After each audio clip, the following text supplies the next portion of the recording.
Hello friends.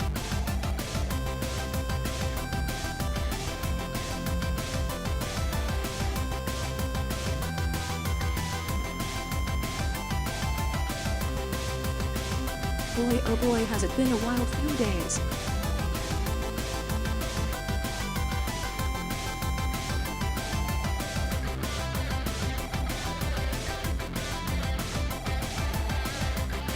And the stream isn't stopping till Sunday. Streams every day all week.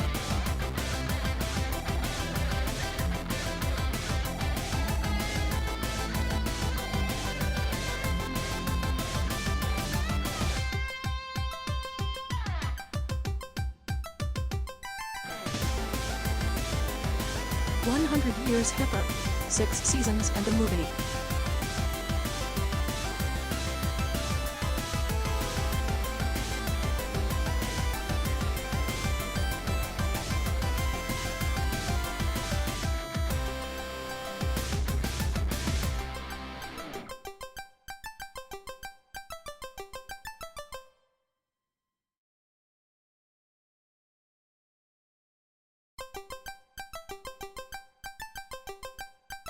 Now's a great time to grab water, to drinkle yourself and be-grinkle yourself.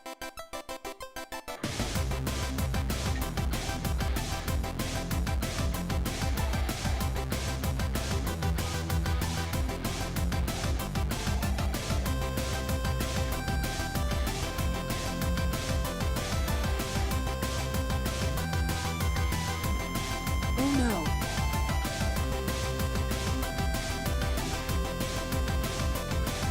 The 13th gate has opened.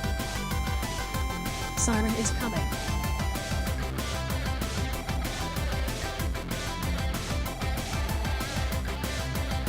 Any day now, we'll see him in stream chat.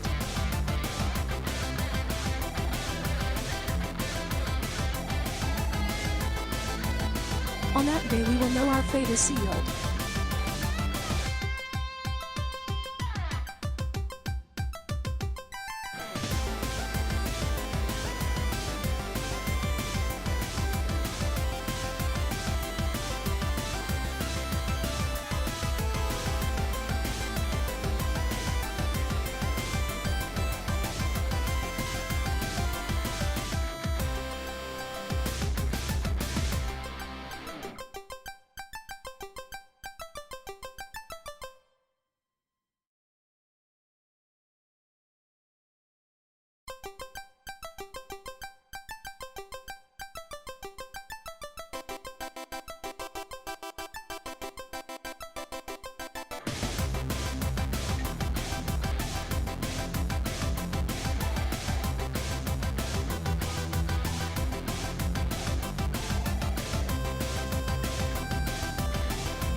Okay, early at break to smash pre-rolls. See y'all on the other side.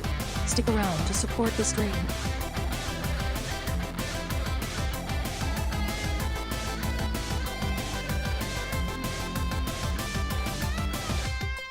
Or don't. I'm not your mom.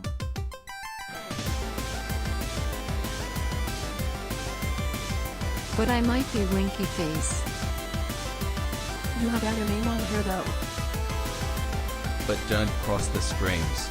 That'd be bad. Or the streamer. She angers easily. What are you saying out there, Kobold? Nothing, mom.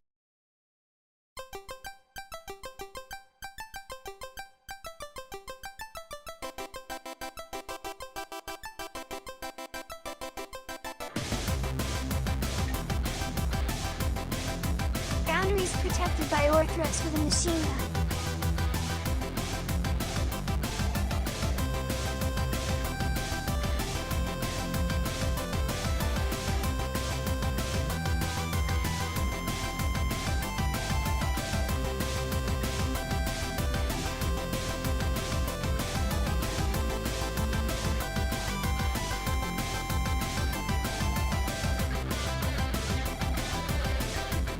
A good blabberable thank you for the hydrate.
Let's test something. It might break badly. But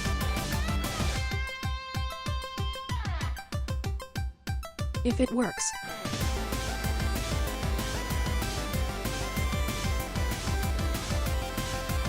it will be an improvement for me.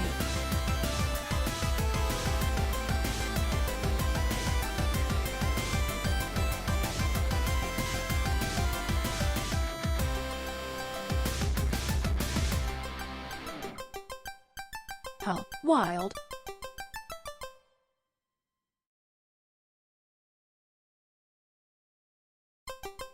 Neat when stuff works on the first try, isn't it?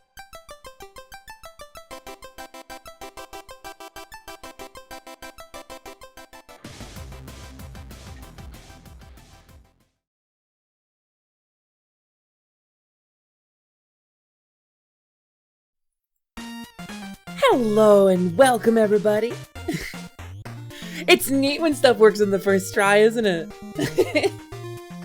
I've been cooking on that for a little while. By a little while I mean about 12 seconds. At the last possible moment I decided to make a change, because that's what I do as a responsible streamer. I make changes to my stream setup seconds before going live, often. Hello everybody, welcome in. It is nice to have you. My name, as always, is Hesper, Lamina, Lightwing, Deciduous, Temporary, Alexandria, Moet, Choco Taco, Hydro Puncher, everything went better than expected. First try, perfect timing, 10 minutes later, Taco Club. I just want everyone to be okay. Lily Huff. But you know you can call me Hesper or Lamina.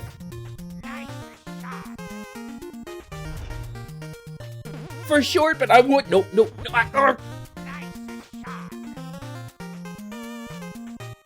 Magna, stop. Magna, stop it. Magna, stop it, please.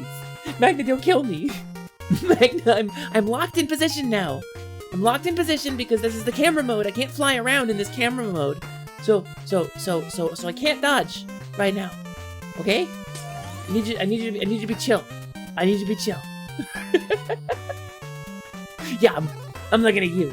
I'm looking at you. I'm looking at you, Magna. Hi everybody, welcome in. Hello Magna, hello Clickflint, hello Photogen, hello Nestor, hello Clay, hello Siren, Siren who thank you for the resub at the beginning of stream. Hello Lamps, I'm gonna call you Lamps now because I think it's cute. Who am I missing? Hello Hyzon Zyzon. I see a couple of people in there. Rose, I see a couple lurkers. Hi lurkers, welcome in.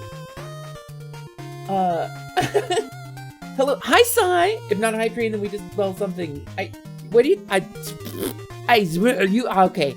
The last couple of streams, I've received incredibly generous donations. Thank you very much. You do not have to go that hard. I really appreciate you. It means the world to me. I did cry the last time I was live here.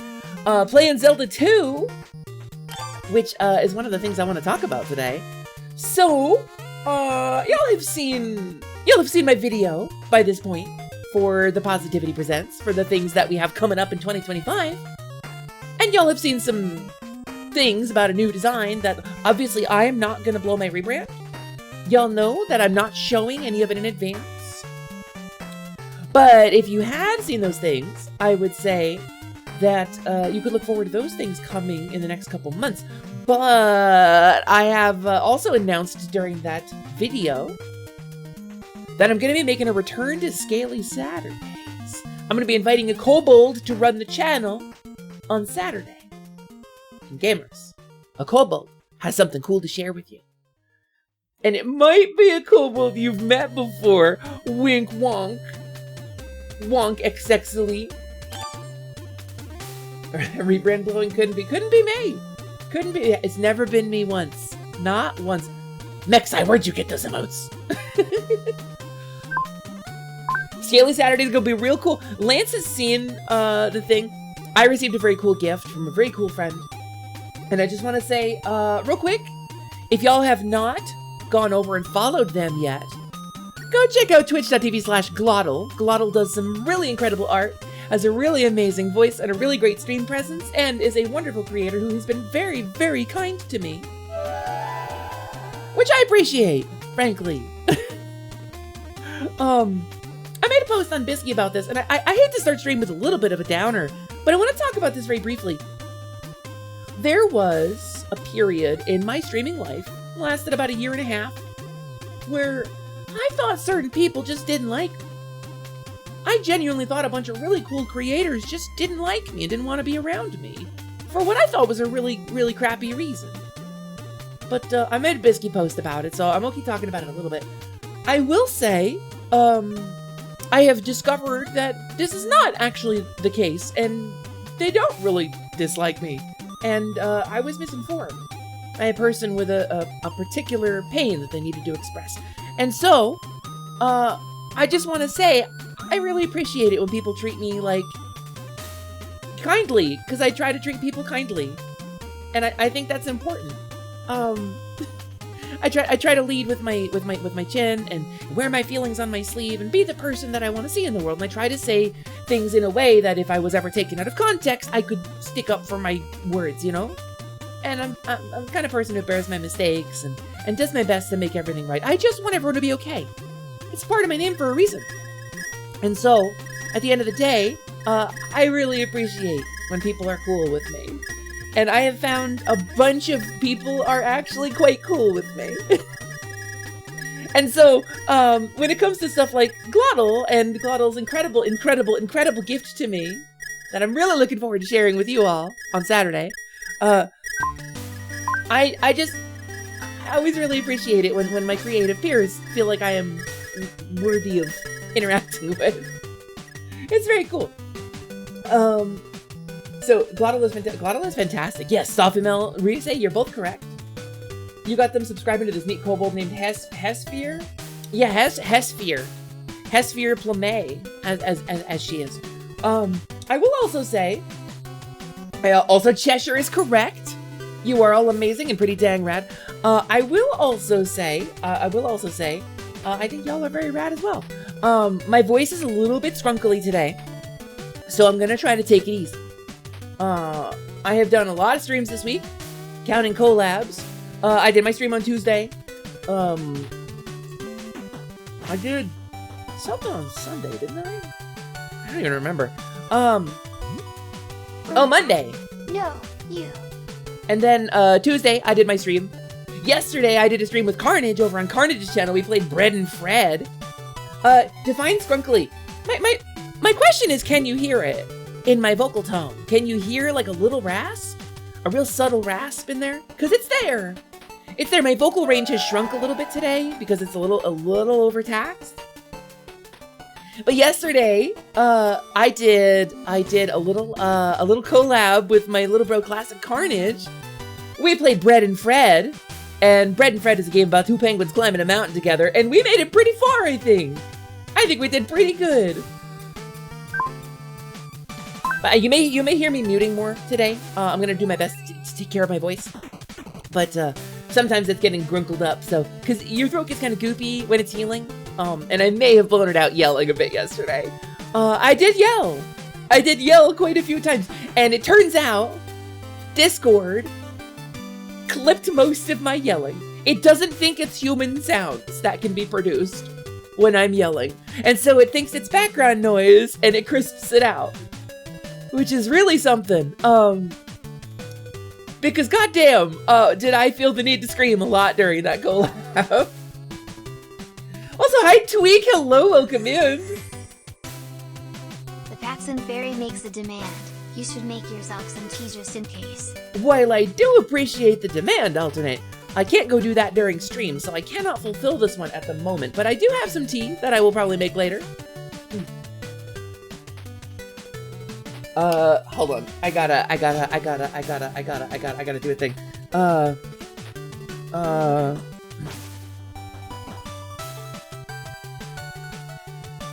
Just a sec.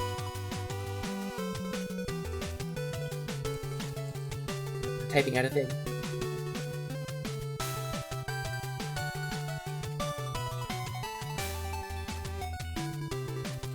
I just cannot let this go unchallenged, chat. Fell down a mountain, my hooves!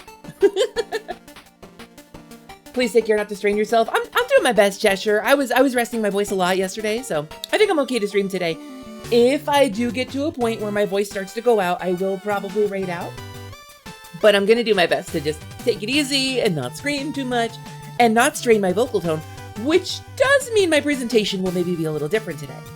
I'm probably gonna be more in my lower, softer range down here, as opposed to the range that I try to use when I'm streaming. So maybe it'll be a little more differenter, you know? Also, hi bastards, hello, hi Kawi, hello both of you, nice to see you. Hesper was the one who took Misa's hooves. 2 of them, yes. 2 of them are right here. This is where they are. These are mine. A silly little froggy, a goofy little guy, a real menace.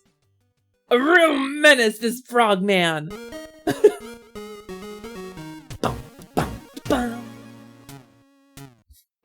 Lots of water or tea with honey seems to help when you're sore from a day of voice work.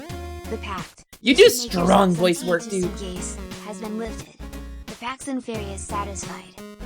I have a little bit of lemon water at the moment. I have this neat little Awala flask that sounds really like a Tibetan singing bowl when you hit it. Like, listen to this.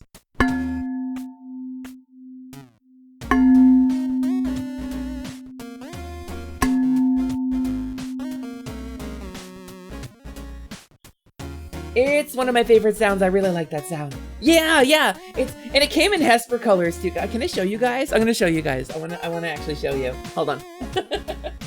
Wah, wah, wah, wah, wah, wah, wah, wah. Mako, thank you so much for the first time chat. Welcome in. It's wonderful to meet you.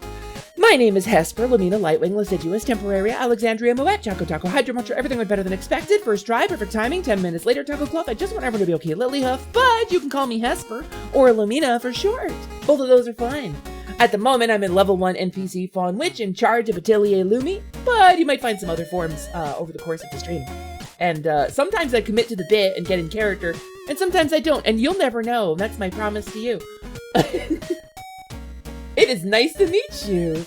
I'm gonna show you my cool water bottle. That's what I was gonna do. Studio mode. Let's go to game capture scene. Let's go to webcam. The web is Canberra. I have nothing offensive on my desk. I'll keep it. Wow, look at that. It's my desk. It's my desk. Look at my bottle. It's Hesper colored. It's got the pink. It's got the purple. It's even got a little shiny for like the gold diadem. And then it's pink on the top. And it's just the color that it naturally came in. It's called the Blossom Bunny colors, and they just made a color set for me. And if I bonk it while it's hanging, it makes that cool ringing noise.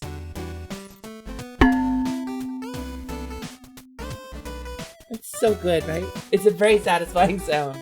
It makes your hikes and walking like really tranquil. Okay. There we go. Bum ba na bum ba doom doom doom. Gates Parrot. Wait, what are you? You're that's a mantra. I understand. I don't know how to pronounce it. That sounds like it'd be part of a sick guided meditation. I love Tibetan singing bowls. I think they're really cool. And I think a lot of the time, there are YouTube videos you can find of people just like striking a bowl or a bell and just letting it ring out like that. And I find those chimes and those bells super soothing and super tranquil.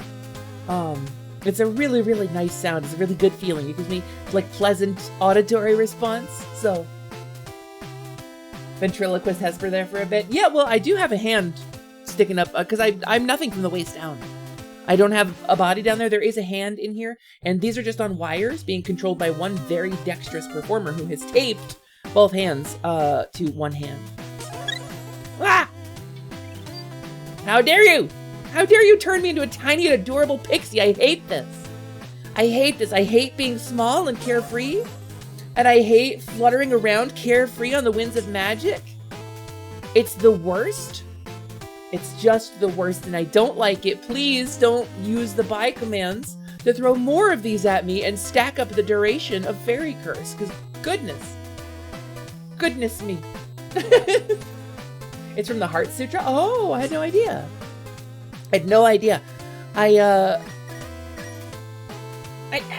Wolf wings! That's not what I was asking for. So you'll know I'm a big fan of Zelda 2. You'll know that this is like my whole vibe, right? Zelda 2 is one of my favorite games of all time. It is my favorite Zelda game. Zelda 2 on the NES, The Adventure of Link. It is an often maligned Zelda game. Because it did a lot of things wrong. It made a lot of mistakes. It has a lot of missteps. It was a game of discovery. But it was a game that did a lot of things right, and I don't think we give enough attention to the things that game did right.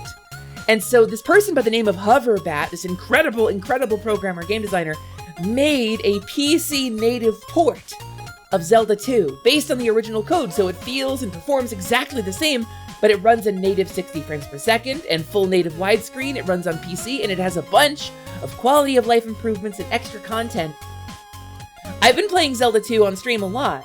We've done a couple randomizer runs. We've done a couple base runs, including playing the original game like a year or two ago, like before the Kobold thing happened.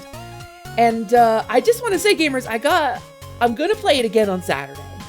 We're going to start a new run, but it's going to be a different special run. And I have a cool plan, and I have some cool stuff that I really hope you'll show up for. But I will say, as a mild spoiler for the PC version of Zelda 2, a mild spoiler for some of the new content Hoverbat added, the fairy spell has been changed. In that it has been removed from the game entirely and replaced with something else. Do I think it's good gameplay? Yes. Do I think it's more nuanced and balanced? Absolutely I do. Do I resent the loss of my favorite transformative magic from anything in the 80s? Yes, I do. And so to that end, I recreated the fairy spell in my stream. I actually did it before it was gone from Hoverbat's game. But, you know, I'm retroactively retconning my own lore to say that it doesn't exist in that game because I have it now. I stole it. I took it. It's mine. And Hoverbat, no, you cannot have it back. It's mine now. I use it on my stream.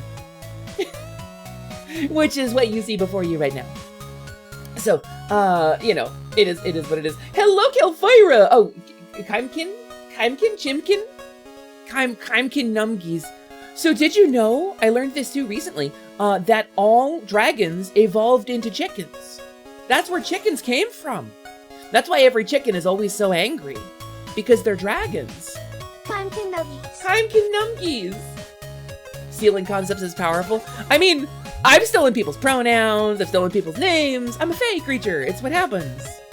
I'm like, hello, my name is Hesper. May I have your pronouns, please? And people will be like, he/him, and I'll be like, cool, thanks, I'll take those. And then won't have any other pronouns to use. Give Nuggy bonnet. This is ActRaiser. This is the first action, like, dungeon level from the SNES game ActRaiser. And I believe this is a Bulby cover, but let's see.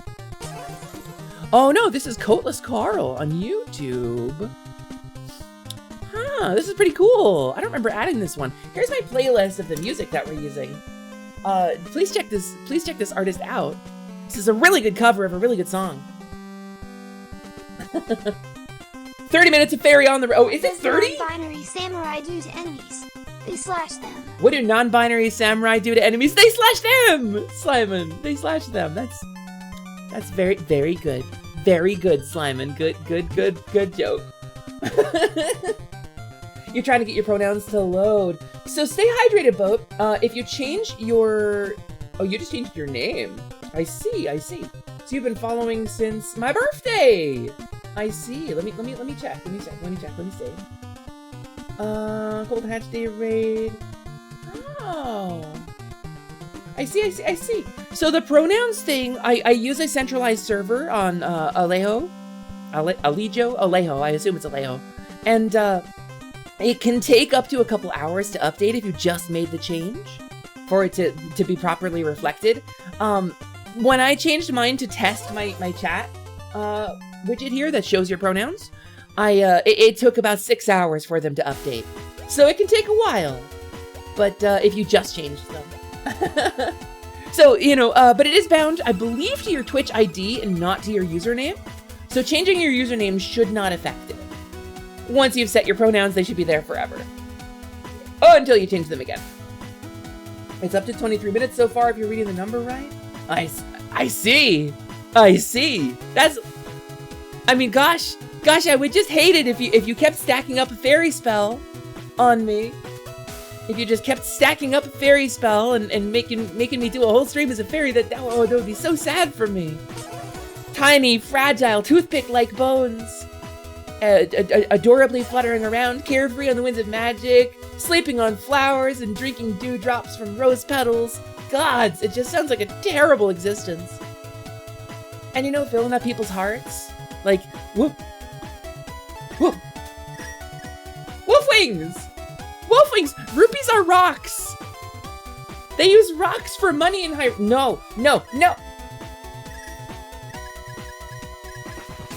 Okay, well, I'm gonna be down here a little while. Oh, whoa, wait, I dodged!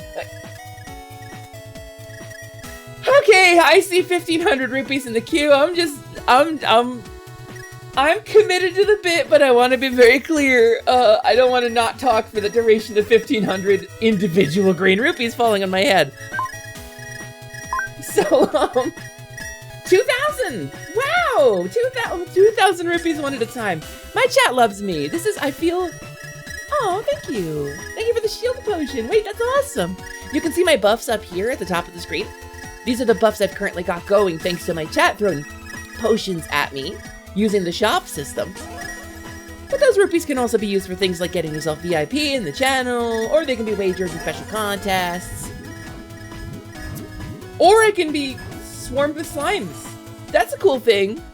Getting swarmed with slimes while flying. Wow, what fun for me. A geesh has been imposed. Stature that befits your station. Double the fairy curse duration. Wow, it even rhymed. Okay, I can't deny a gish. So what are we at? 28. You know what? I'll do you one better. Hold on. We'll do this instead. How about this? I will re-enable the Fairy Curse channel redeem. And I'm gonna go ahead and raise the price of it. But here.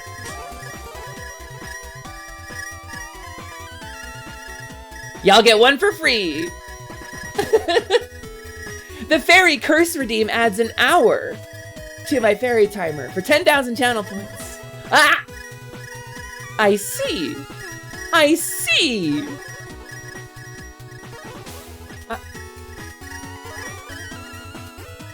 I appear to have grossly underestimated the number of channel points my chatters have built up over the last few years.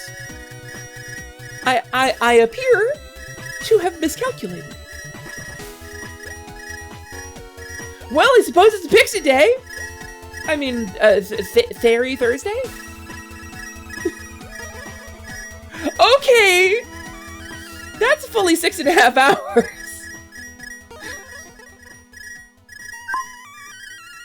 It's not even fairy day. That's tomorrow. So if you see a fairy fluttering around this stream a little bit more often than usual, it's because that's the plan. Plot twist, is fairy day now. The fairy fountain theme, huh? For automaton practice?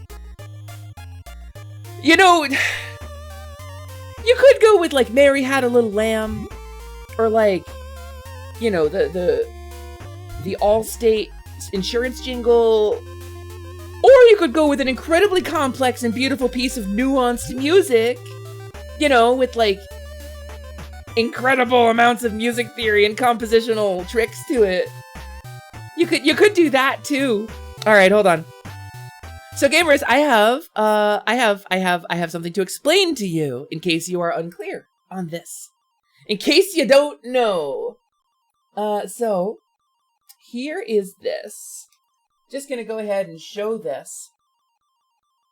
This is an automaton. This little guy, this little music note shaped nuisance, is a musical instrument. And you might not believe that, just looking at it. However, once I turn it on... The geesh, stature that befits your station, double the fairy curse duration, has been lifted. Once I turn it on, you will note...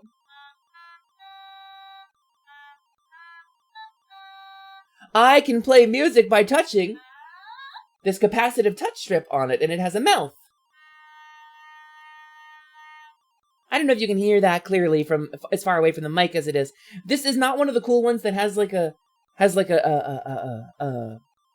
cable out that I can hook directly into my audio system. So I just have to kind of hold it up to the mic when I'm doing this.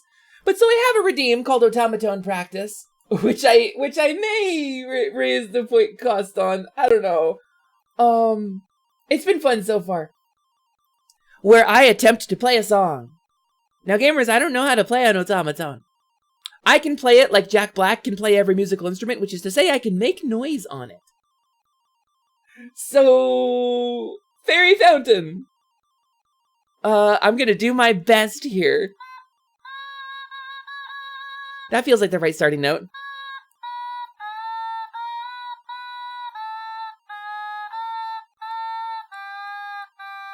Oh, a little sour there. Oh, this is like a half step. There we go. Back to the start.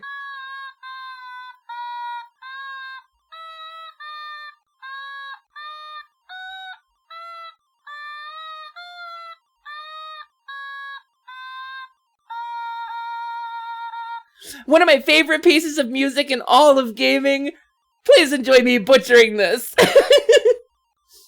And then there's like there's like a sort of accompaniment line that goes in the background.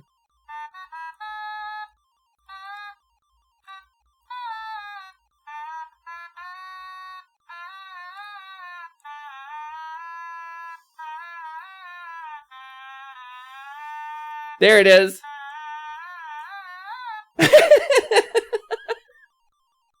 You know, I hate to say it, but I do think I'm getting a little better. I do think I'm actually getting like closer to the notes I'm supposed to be hitting. I told you guys, right, on my last stream here over on the channel here that I was practicing music composition. I was taking a crack at music composition. I was taking a crack at transcribing songs by ear in order to improve my ear a little bit and to learn a little bit about how the music is composed. Can you play 1,000 automatons at the same time? Probably not. But there probably isn't enough surface area on my tiny pixie body to handle that. Thanks, Stay Hydrated. I appreciate that. Also, I will stay hydrated. Your name is a constant reminder of my sin, and I will cleanse it right now with the purifying waters of Awala. Thank you so much for that. So, I have been practicing by transcribing songs by ear And I loaded up the fairy fountain theme from Zelda: A Link to the Past because in my mind, 445 minutes, in my mind, it was an easy song. It's a song I know. It's one of my favorite pieces of music, in addition to the original Legend of Zelda main theme from the first game that plays on the opening screen that never really gets reused in its entirety, being one of my probably my favorite Zelda song. The Fairy Fountain theme is one of my favorite pieces of music in all of media, all of like gaming media. And I talk about game music a lot. And I was like, so I know this song inside and out. I'm sure I could transcribe this from memory. I know the bass line and I know the accompaniment. And no, gamers. No, it's complicated, gang. It's complicated. It turns out it is a beautiful and nuanced piece of music with a lot of really like delicate transitions and a little bit of like, what is it called? Root line motion? A little bit where like the melody stays the same at the same note, but the bass line moves up and down, right? And so like, it creates this beautiful and like slightly wistful or nostalgic tension. It's really a masterpiece music. I transcribed it. I don't know if you remember Stay Hydrated Bot. Of course I remember Stay Hydrated Bot. Actually, we had Stay Hydrated Bot, I believe, in my friend the Tasty Freeze's stream, before he was Bear Drag. Back in the day, he was all about hydration. It was like his whole thing. So he went and was like, I got Stay Hydrated Bot to remind me. But I do. So, is the profile select version from Link to the Past easier? So that's the one from Link to the Past that I used. Because that's the one. It's, as I understand it, as I remember, that's the same piece of music in both parts of the game. In the Fairy Fountains in the game and also on the profile select. Is it? It might not be, now that I'm thinking about it. That's a great question. Yeah, you'd have to check his stream to bamboozle him. Are you the bot? Are you the Stay Hydrated Bot? Hold on. I'm gonna search my Discord history real quick. Let me Stay Hydrated Bot. Oh, I don't have any messages about it. Damn, I couldn't tell you. Oh wait, I got a cool answer. Ooh. Getting some interest in the Link is Adventuresome Discord on a cool idea. You're the boat, I see. Well, good to know. The Stay Hydrated Boat. So gamers, I want to share with you what I was able to reassemble from memory, because I don't know if I played this for in last stream, but I don't know if y'all have heard this, and I'm really proud of what I did. Let me open my MIDI editor here online, because I've been using an online MIDI editor to track this stuff out. And it sounds a little bit weird, but I get the notes right, you know? But so I did my best to get this song recomposed by memory, and you can tell me if it sounds right to you. You can tell me if this sounds right to you.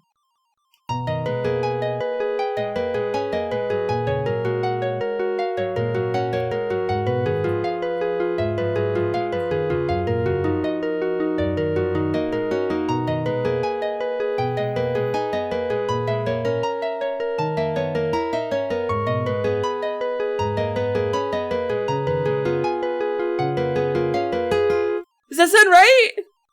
It sounds like I didn't hit any bad notes, right? I think I did a good job with it. It took a long time. It took like 6 hours.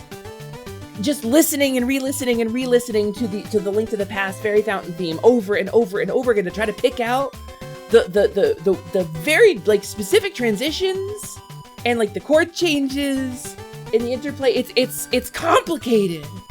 There's so many subtle bits to that piece that are like, you know? So I think that's the one. Let me play for you the original that I worked off of, actually. That'll tell us. Link to the Past Fairy Fountain. It's the link is purple. This has got to be the one.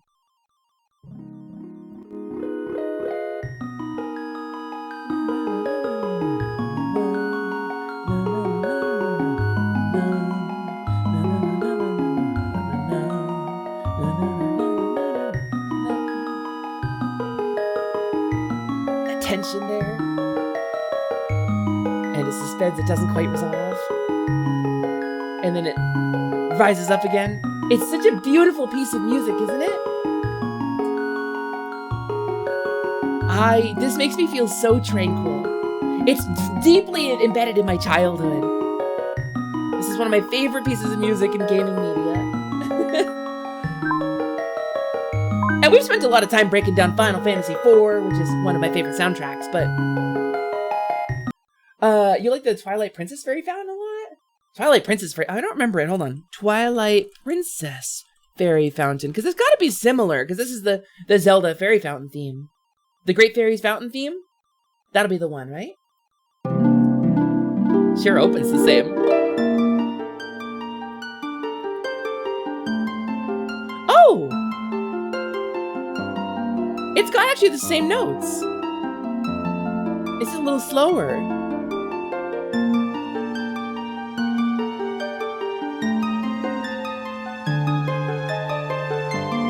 I like that string section.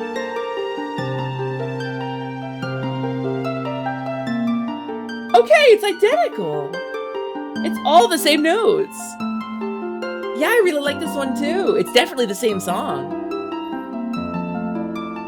It's got a little whimsy to it, a little playfulness, but it's also really sweet. And then it swells. But it kind of creates a little tension here. And then it softly like brings you back down. It's very comforting. But a little mysterious too. It plays in the save select screen in the Cave of Ordeals when you meet the Great Fairy. I see! Rad, rad! Do I use a MIDI song for my phone ringtone? I don't, Kawi. I actually just have a default phone ringtone because normally speaking, I don't get phone calls. It's just not a thing that I get. Like truly, if somebody is trying to get in contact with me and is relevant to my life, they don't use the phone to do it, so... Usually phone calls I get are like debt collectors or bills, you know? So usually people will use email or like electronic media like Discord to get in touch with me if they need me. I do have a video game song as my wake-up alarm in the mornings. And it's the Ballad of the Windfish, specifically the one that wakes up the Windfish from Link's Awakening. But I do not use a MIDI for my phone ringtone. Hello, Almac, welcome in, nice to have you. Hi, Amy Hepper. Also, hi, Fauna. Hello, hello, hello. You really love the take of the Fairy Fountain song in Wind Waker where you meet the Fairy Queen. It's so eerie and neat. The lore? The absolute lore behind the fairies in Wind Waker. And possibly the fairies throughout all of Zelda that is presented in Wind Waker? That kind of otherworldly, like alien fae being, puppeteering the cute, like, front face that you see to make it more accessible to you. I love that. Let me pull it up. Let me pull it up. Great Fairy Wind Waker. Great Fairy Queen's theme. Who is, like, an adorable little child who looks weirdly like Fee.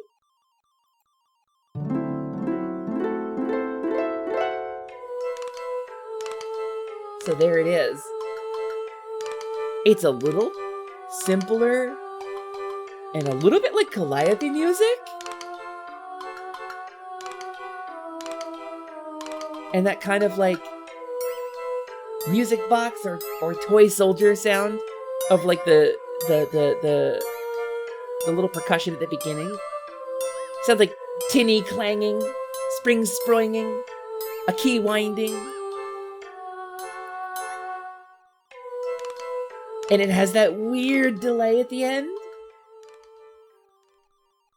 Yeah, interesting. Interesting piece of music. It really added to the unsettling vibe of the character, which I really like. It's not a thing that I'm going to embrace personally, probably. As a fae, I like to be accessible. I am Hesper, Lumina, Lightwing, Deciduous, Temporary, Alexandria, Moet, Choco Taco, Hydro Puncher, everything was better than expected. First try, perfect timing, 10 minutes later, Taco Club. I just want everyone to be able to be a Lilyhoof, your companion fairy, here to help fill up your hearts and lock on with you to help slay your way to a brighter day. I don't do the spooky fae thing very often. But I do appreciate a spooky fae thing. I think it's rad. I think it's a rad vibe. Out of context, it's pretty goofy. I think so too. I think because I played that on stream for the first time. I'd never played it before. Bancha was so excited for me to see that stuff. You know, the Final Fantasy Save Select song always felt like it had a very similar vibe to the Great Fairy Fountain. The prologue theme from Final Fantasy, their classic prelude. That goes up like 3 octaves, by the way. It's extremely complicated. But yeah, it has that kind of like flowing like arpeggio sort of vibe to it. Yeah, 100%. And let's move your body. You're all about spooky stuff mixed with cute. It's not a vibe I think I'd be very good at capturing. It might be something to practice, but like, I don't know. I try to be so genuine and unthreatening all the time. The thought of like threatening somebody and making somebody feel unsettled or uncomfortable with my presence makes me like, it makes my skin crawl. I don't want to do that. As a fae, you want to be very accessible to steal as many teeth as possible. Hashtag teeth for Hepper. Hashtag teeth for Hepper. I mean, look how many I have. Too many. Too many teeth. Need more. Always need more. Trap at the anvil, you don't know where else to put it. That's okay, Mooney. You gotta store stuff. You're fine. You're fine. You gotta store stuff somewhere. So why not dump it into an extra-dimensional pocket space that exists within a haunted atelier at the corner of Brant New and the Gemwood, where mortals fear to tread? Why not, right? You just learned that Sungwon Cho is in Beastars now? That's rad. I didn't know. I've never watched Beastars. But Sungwon Cho was incredible as Senshi in Dungeon Meshi, so I wish him all of the luck in his future voice roles. Because he rules. He's actually really cool. Why are you stealing teeth? Why aren't you? Do you have any idea what you're missing out on? I mean, the Fae market. I mean, teeth have so much experience. Like, I mean, the dreams, and the loss, and the pain, those don't come back. It's the easiest permanent part of a human being to steal. That's worth a lot. I'm just saying. Maybe you should start. Hepburny teeth, listen, okay? Listen, okay? Sometime I do a thing as a kobold as well. I am locked in this form at the moment, but sometime I do a thing as a kobold as well. And the kobold just has a little craw, a little chopper, but no chompers. Got no teeth. The new design had teeth. I think I've showed it on stream, actually. The design of the kobold that will never be. Or maybe will be if I get a bunch of money. Don't know what to do with it, but probably won't ever be. The upgraded, fixed, finalized Hesper. Have you guys seen his Sphere Plume 2.0? Did I show this on stream? I don't know if I did. He's great with his character in Beastars too. He's one of your favorites. Hell yeah, Lance. I love that dude to death. I love his content. He has a video where he proves he knows every beat and every line of Disney's Peter Pan, and everybody around him is just cackling. It's a really impressive skill. Also, teeth allow you to manipulate humans. Yeah, humans are terrified of teeth. They have nightmares about them all the time. What about the soul? Soul isn't easy to steal. Photogin, certain creatures are predisposed with soul-stealing abilities. Fae are not one of those. As a Fae creature, who was always a Fae creature and never anything else, don't ask too many questions, I will say the difficulty of attaining a human soul in a usable, useful form is extremely difficult. A Fae can change your body. A Fae can take away your agency. But a thing a Fae can never truly rob you of is your free will and your right to choose, your right to decide.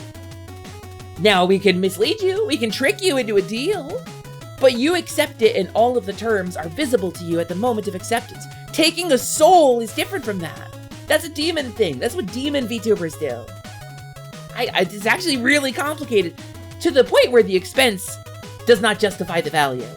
You know what I mean? Teeth? Teeth is a nice middle ground. Also, hello, Tree Goddess Supreme. Welcome in. Nice to see you. My name Hepper. How you doing? The whole film memorized. It's truly wild, Olmec. I only have one movie like that, and that movie turns out to have been made by a bunch of transphobes, so like, I don't really quote it anymore. But if I were to say to you, what knight lives in that castle over there? But I'm 37. He just What? took someone's I'm 37. I'm not old. Well, I did you can't take just call their you shoes? man. Well, you could say Dennis. Well, I didn't know you were called Dennis. Well, you didn't bother to find out, did you? Well, I am king. Oh, king, eh? Very nice. And how'd you get that name?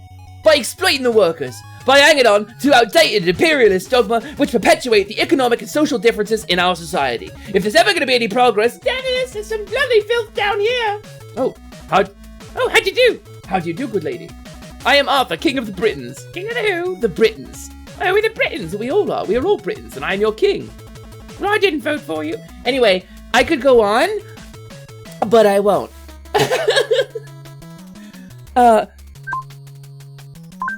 But Heifer, you just took someone's soul the other day, or did you take their Listen, a soul can mean a lot of things. It can mean your soul something, the only one of it that you have. It could mean the bottoms of your shoes. It could mean a fillet of fish.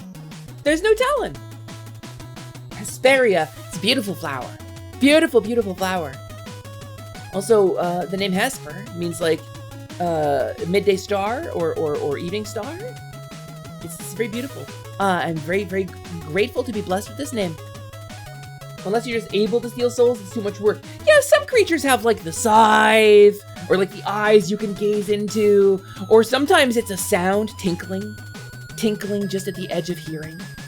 Like a music box or a wind chime, and you're not sure, but it itches. Somehow the sound itches.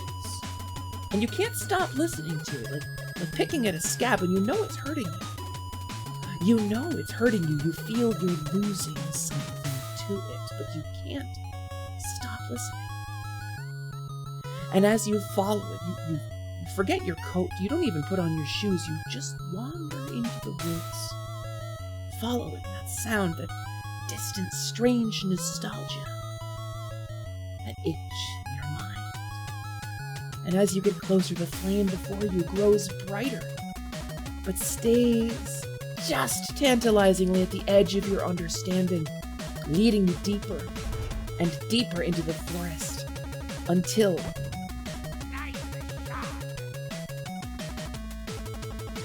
Whoa, thank you! Oh my goodness, sorry, I went a little off there. Sometimes instinct takes over. Being in a new body's weird. Whew, thank you. That's just brainitis.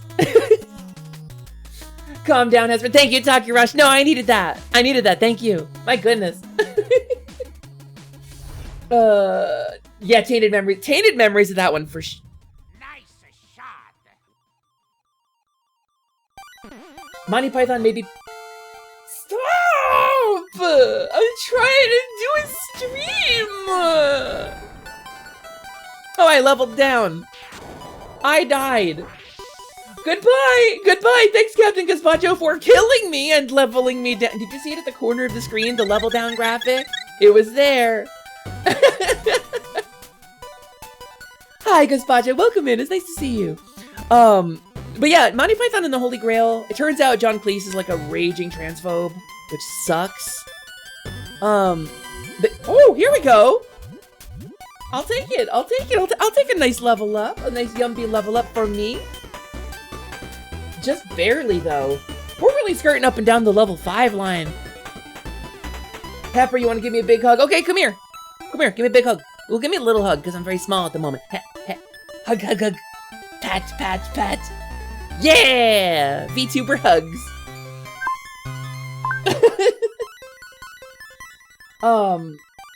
But yeah. Count on your friendly local dragon overlord to watch out for everyone. Thank you so much, Takirosh, for keeping me in line.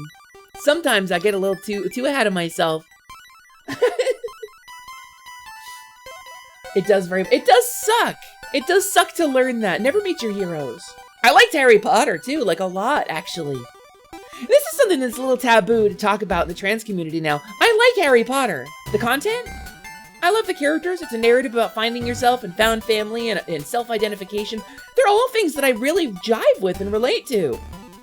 But the creator is actively pushing a genocide agenda and using the money, the profits, the constant residuals and royalties from the sale of Harry Potter content and merchandise and games to fund a genocide effort. It's not.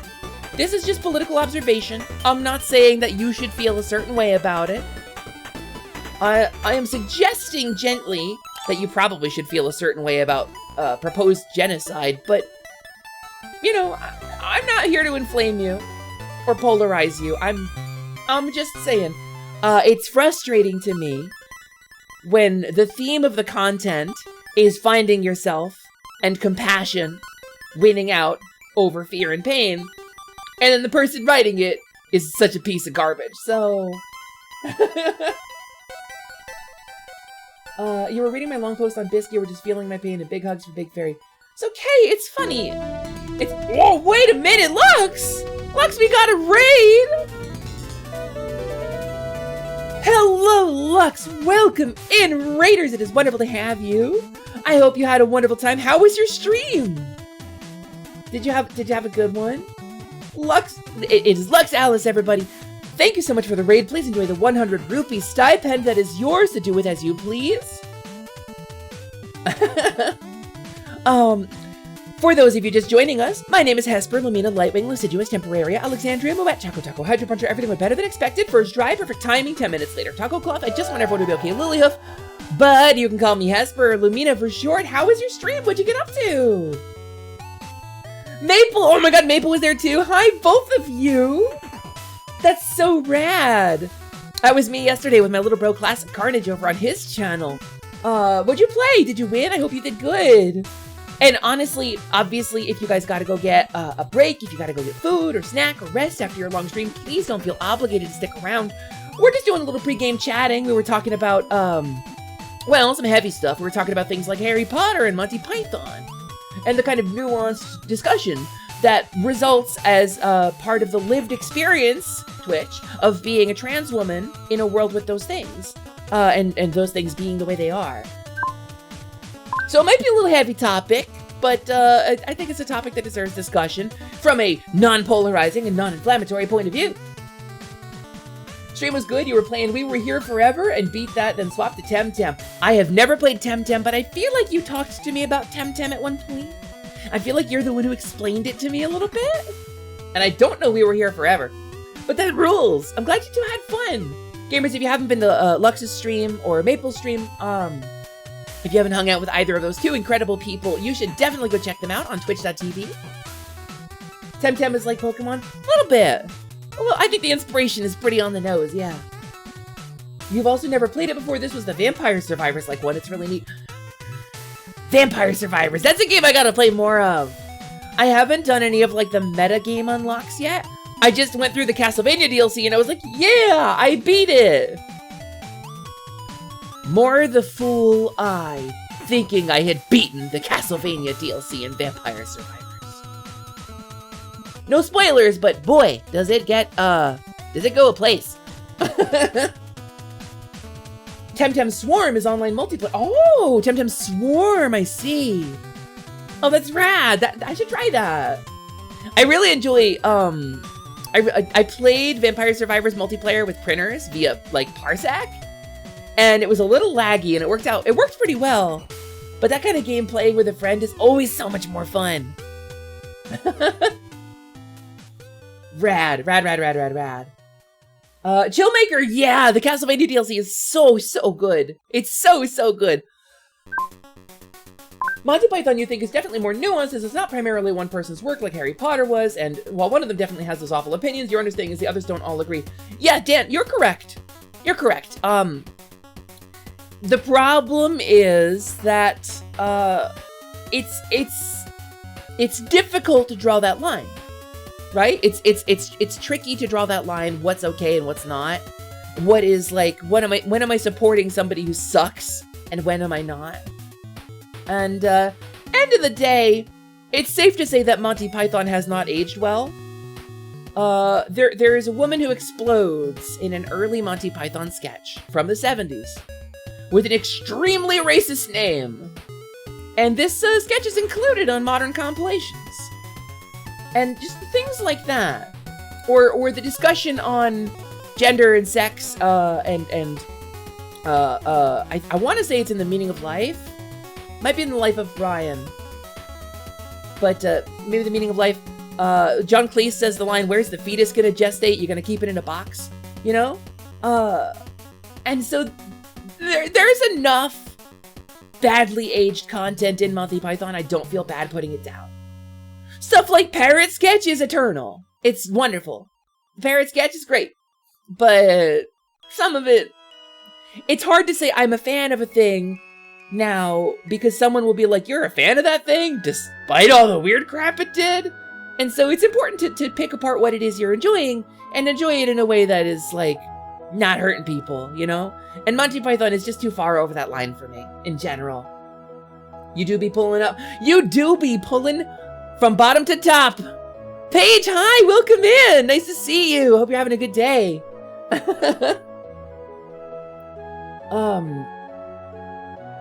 Unfamiliar with any of the stuff you're talking about, Lilith, but sounds relatable. In as much as I can parse anything from what you typed. Apologies. I just don't know how to read it. Mebbles! Mebbles, thank you so much for the gift sub! That is really kind of you, Mebbles. Thank you so much for that. We were talking.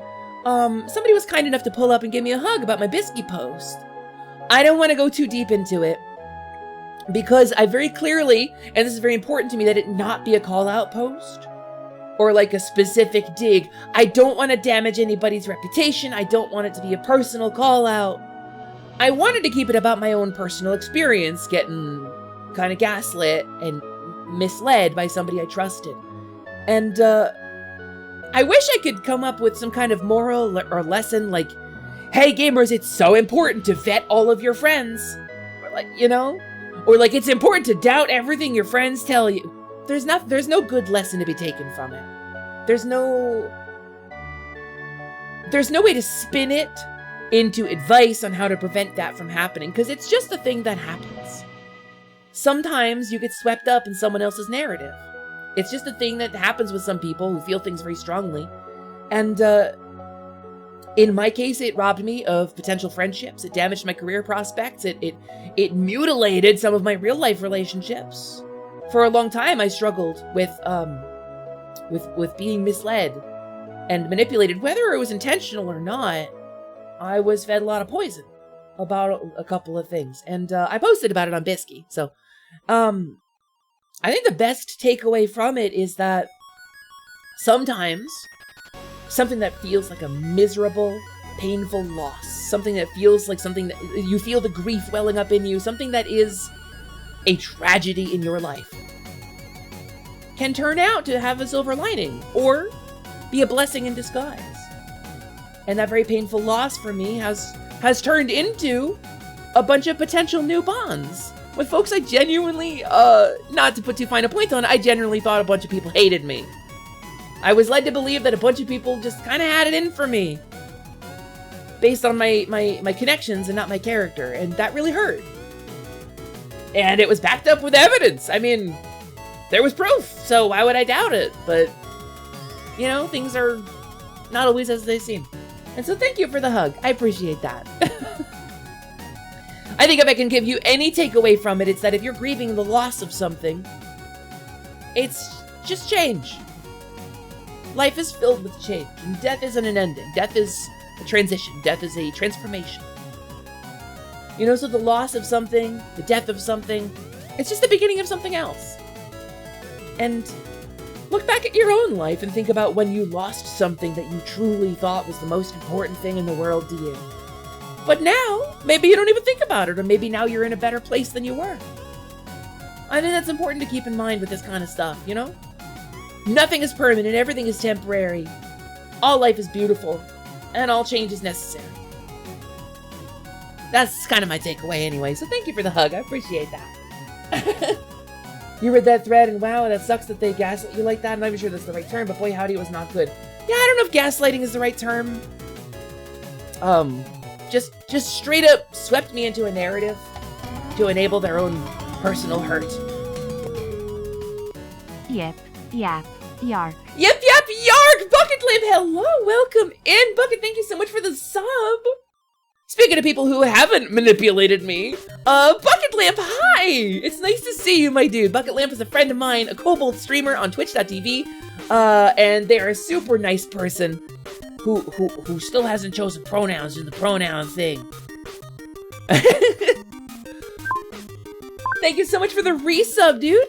I hope you're having a good day. Hope you're having a good time. Also, hello, Noelle. Welcome in. Wonderful to see you, my favorite cat girl innkeeper. Favorite cat girl? I don't want to rule anybody out here. But as far as cat girls I'm close to... Use any pronouns. Any is an option, Bucket. Any is an option on the website. I talk about this a lot. Even if you think your pronouns don't matter or go without saying or don't need to be said, it helps people in the queer and trans and non-binary communities to have it normalized. Not only does it make it more normal to see it from people who think it's not necessary, because some of us do think it's necessary. And some of us do truly benefit from having it normalized. But also it signals to other folks around you that you're probably not a shitter. Having that set up, anytime somebody comes in my chat with that set up already, like a first time chatter with their pronouns visible, I'm like, yeah, let's go. Sarah, thank you so much for the bits, Sarah. Sarah M. Photo? Saram Photo? Thank you very much for the contribution. Thank you for your support. I appreciate you throwing a bunch of displaced organs at me. That's really kind of you. That's really sweet of you. Also, hi, Suit! Suit the Wild Mage, Suit Kobold, that's a Kobold! I would greet you as a Kobold today, but alas, as you can see, I am form-locked. I am cursed against my will to be a tiny and adorable pixie, fluttering about carefree on the winds of magic, cursed to drink dewdrops from rose petals and sleep in flowers. Ugh. A miserable existence. Truly a miserable existence. My goodness. Hey, thank you very much, Mebbles, for the gift sub. That's 2. That's Mebbles. That's really sweet of you. You don't have to do that. Thank you so much. Going into a chat and the majority of people there have theirs set, you know it's a good place to be. That's a signifier that I use to determine whether a stream is going to be a good space for me. It truly is when I go into someone's stream and I see that a bunch of chatters have theirs set, it makes it feel more comfortable and it makes me want to stay longer.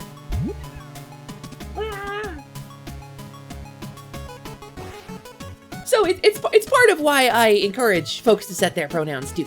And also it helps me to know what you want to be called, because I can't remember for everybody, you know? Whoa.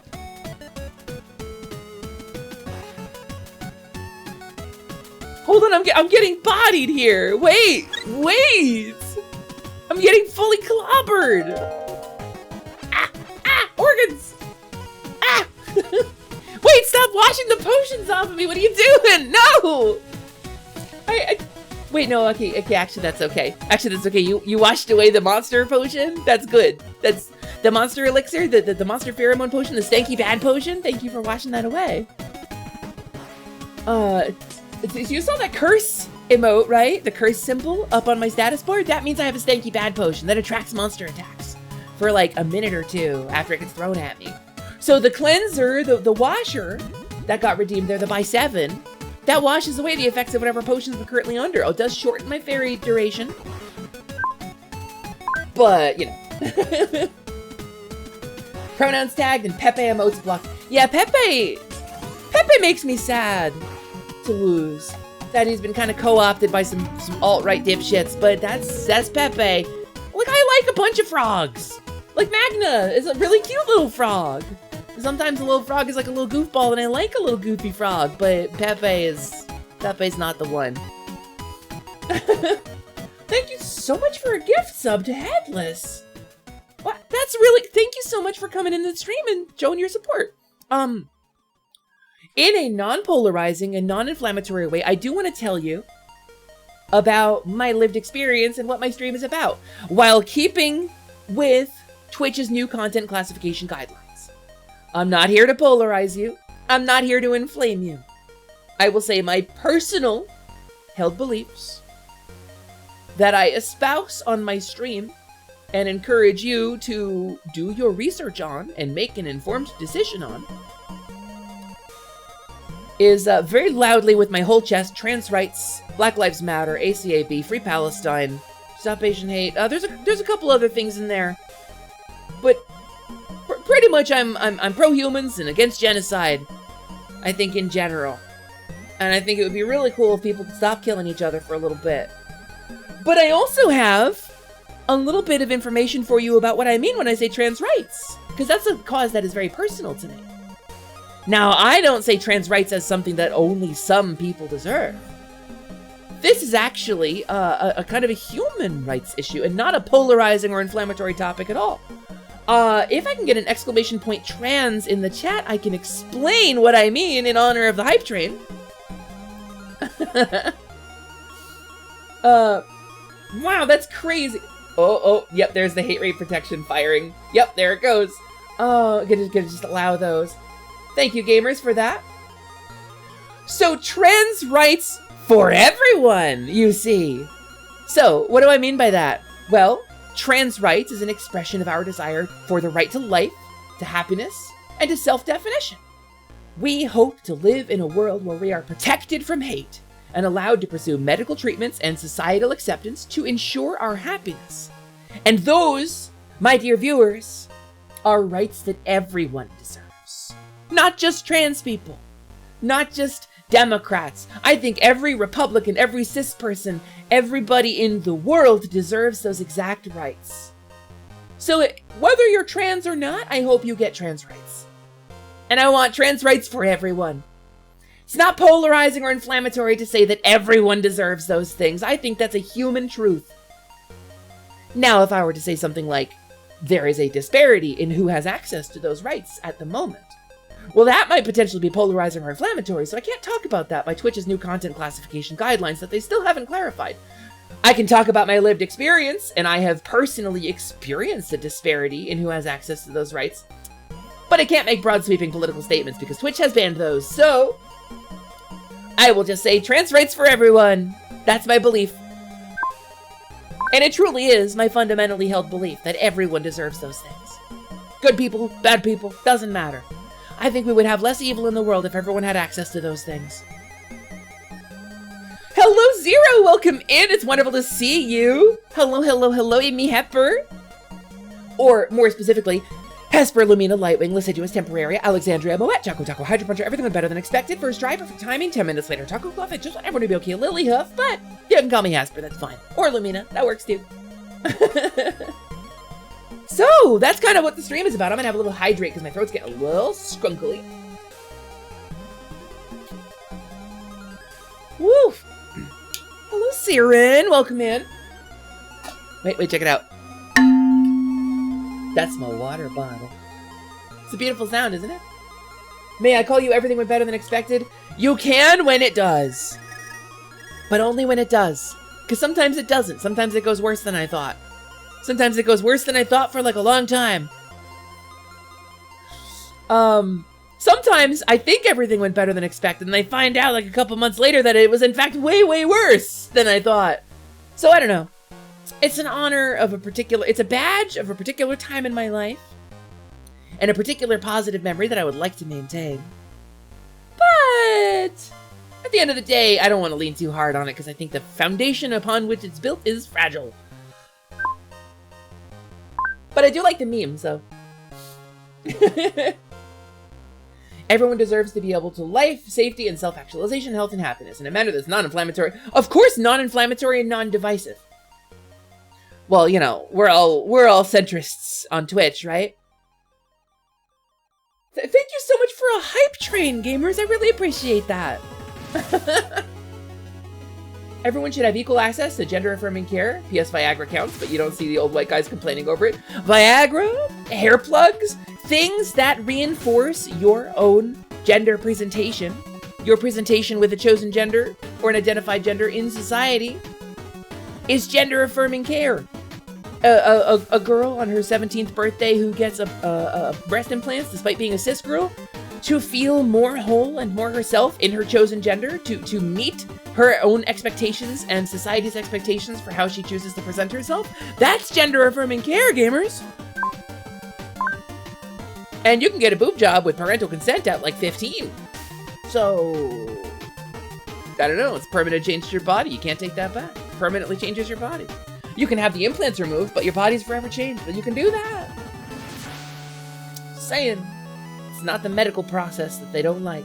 So, hi, Senator Poppinfresh, Amy Hepfer, it's true, Amy Hepfer. Amy Hepfer doing my best to stay on the straight and narrow here with regards to Twitch's content classification guidelines while discussing a complicated and nuanced issue. It's fun. What kind of bottle did you end up getting? Gabby, I got an Owala water bottle. I got this is the, what ounce is this? 32 ounce bottle. They make a bigger one, but the 32 ounce one fits in my desk's cup holder. I got a 32 ounce Blossom Bunny Owala water bottle. I got it on sale. I got it really cheap. Keep forgetting you're trans. Noah, you know the way to a girl's heart. I'm just saying, you know the way to a girl's heart. Thank you, Noah. I appreciate that. That's kind of you. Kind of you to say. Technically, a lot of young white men are doing under-the-counter gender-affirming supplements that way. It's true. It's true. It's a thing that happens. And they're like, oh, we shouldn't mutilate children. Well, then ban circumcision. That shit's weird. This is not a protected political topic. This is something that Twitch's content classification guidelines do not prevent me from talking about. Circumcision is a weird practice. Some people do it for religious observance. This I have strong opinions about, but you have a right to your religion, even if it involves mutilating a child. I still don't think it's right. I don't think you should perform unnecessary genital surgery on infants. I think it doesn't have a medical reason for happening. People think it does, but that's based on bunk science. Why doctors still perform this surgery at all it's insane to me. But it has its origins in preventing what they consider sinful acts of self-pleasuring, which are a perfectly natural part of the human condition. So, does not have a hygienic benefit, does not have a sensational benefit. Just saying, stop mutilating infant genitals if you want people to take you seriously as someone who really wants to protect children from unnecessary surgery. Start there. Can you get a huggy? No, sorry, Noah. I don't. I appreciate the offer, and you gave me a very nice compliment. But I hate to refuse, but I've had some parasocial connections very, very recently. It's very fresh wounds for me. I will give you a distant streamer hug. Here you go. Bap, bap, bap. And I'll give you 2 thumbs up. 2 big thumbs up from way over here. A child who cannot consent to... It's crazy. It's crazy that they do that. It's really insane. People don't think about this, but it's... Infant circumcision is weird. Adult circumcision for medical reasons is okay. Yeah. I don't care. Do whatever you want with your body as an adult. But don't force a surgery on a child who can't consent or deny. Particularly mutilating their genitals over like a fake science? Like, it's crazy. Yeah, which includes like 99+% of the surgeries done on intersex children. This is another thing that happens, by the way. You want to talk about surgical horror stories? There is a thing where it's roughly 1 in 3,000 children. To my understanding, the most recent statistic I remember reading, and this is admittedly a little dated, something like 1 in 3,000 children is born without a clearly presenting biological sex. And it's hard to tell, like, what's kind of going on there with regards to the chromosome situation, right? Which is not the be-all and end-all of biological sex, but if you're looking for endpoints on a spectrum, that's a good way to kind of guess at the biology of a child, right? But a lot of children, like 1 in something like 3,000, have an unclear expression of those primary sexual characteristics, or have some traits from both ends of the spectrum. And so sometimes a doctor will perform an emergency surgery, often without the consent or knowledge of the parents, to choose one sexual presentation or the other on the infant's behalf. Which, gamers, I don't need to tell you how insane that is. I don't need to tell you how barbaric that is. To mutilate a child. Because you think their genitals don't look right. Hey, there's not a lot that gets my blood really boiling, gamers. You'll saw my Biscuit post today, written with a pretty level head. Yo, not much gets my blood boiling. But that's one of those things. Stop hurting fucking children. It's fucked up. That's it. Sorry, chat. I'm just gonna say that real openly with my whole chest. That's fucked up. But yeah. So, welcome to stream. It's nice to have you. We're talking about, I say this in a non-inflammatory, non-polarizing way. This is a medical thing that needs investigation. This is a cause that I believe in personally. So, you know. It really, Twitch said the quiet part loud. All they really care about is that I can't say, you know, trans rights too loud. Because they don't want trans people around. That's really what they're talking about. And also criticizing Twitch does not fall under the content classification guidelines. I can criticize Twitch all I fucking want. Hi, Liberty, welcome in. Welcome in. We actually almost raided you the other night, but you were ending stream. It's nice to see you.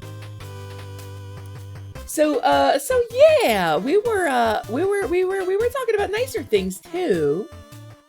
Talking about fairy stuff. Talking about magic stuff. Talking about Dragon Quest. You guys want to talk about Dragon Quest? Not to shift gears too sharply. Oh, and before we get too far off the topic, that we weren't on in the first place, Scaly Saturday, this Saturday, 2 p.m. Eastern. Unless I'm forgetting a commitment. Scaly Saturday! The Kobold is going to take over the channel for a stream on Saturday and show y'all something spectacular.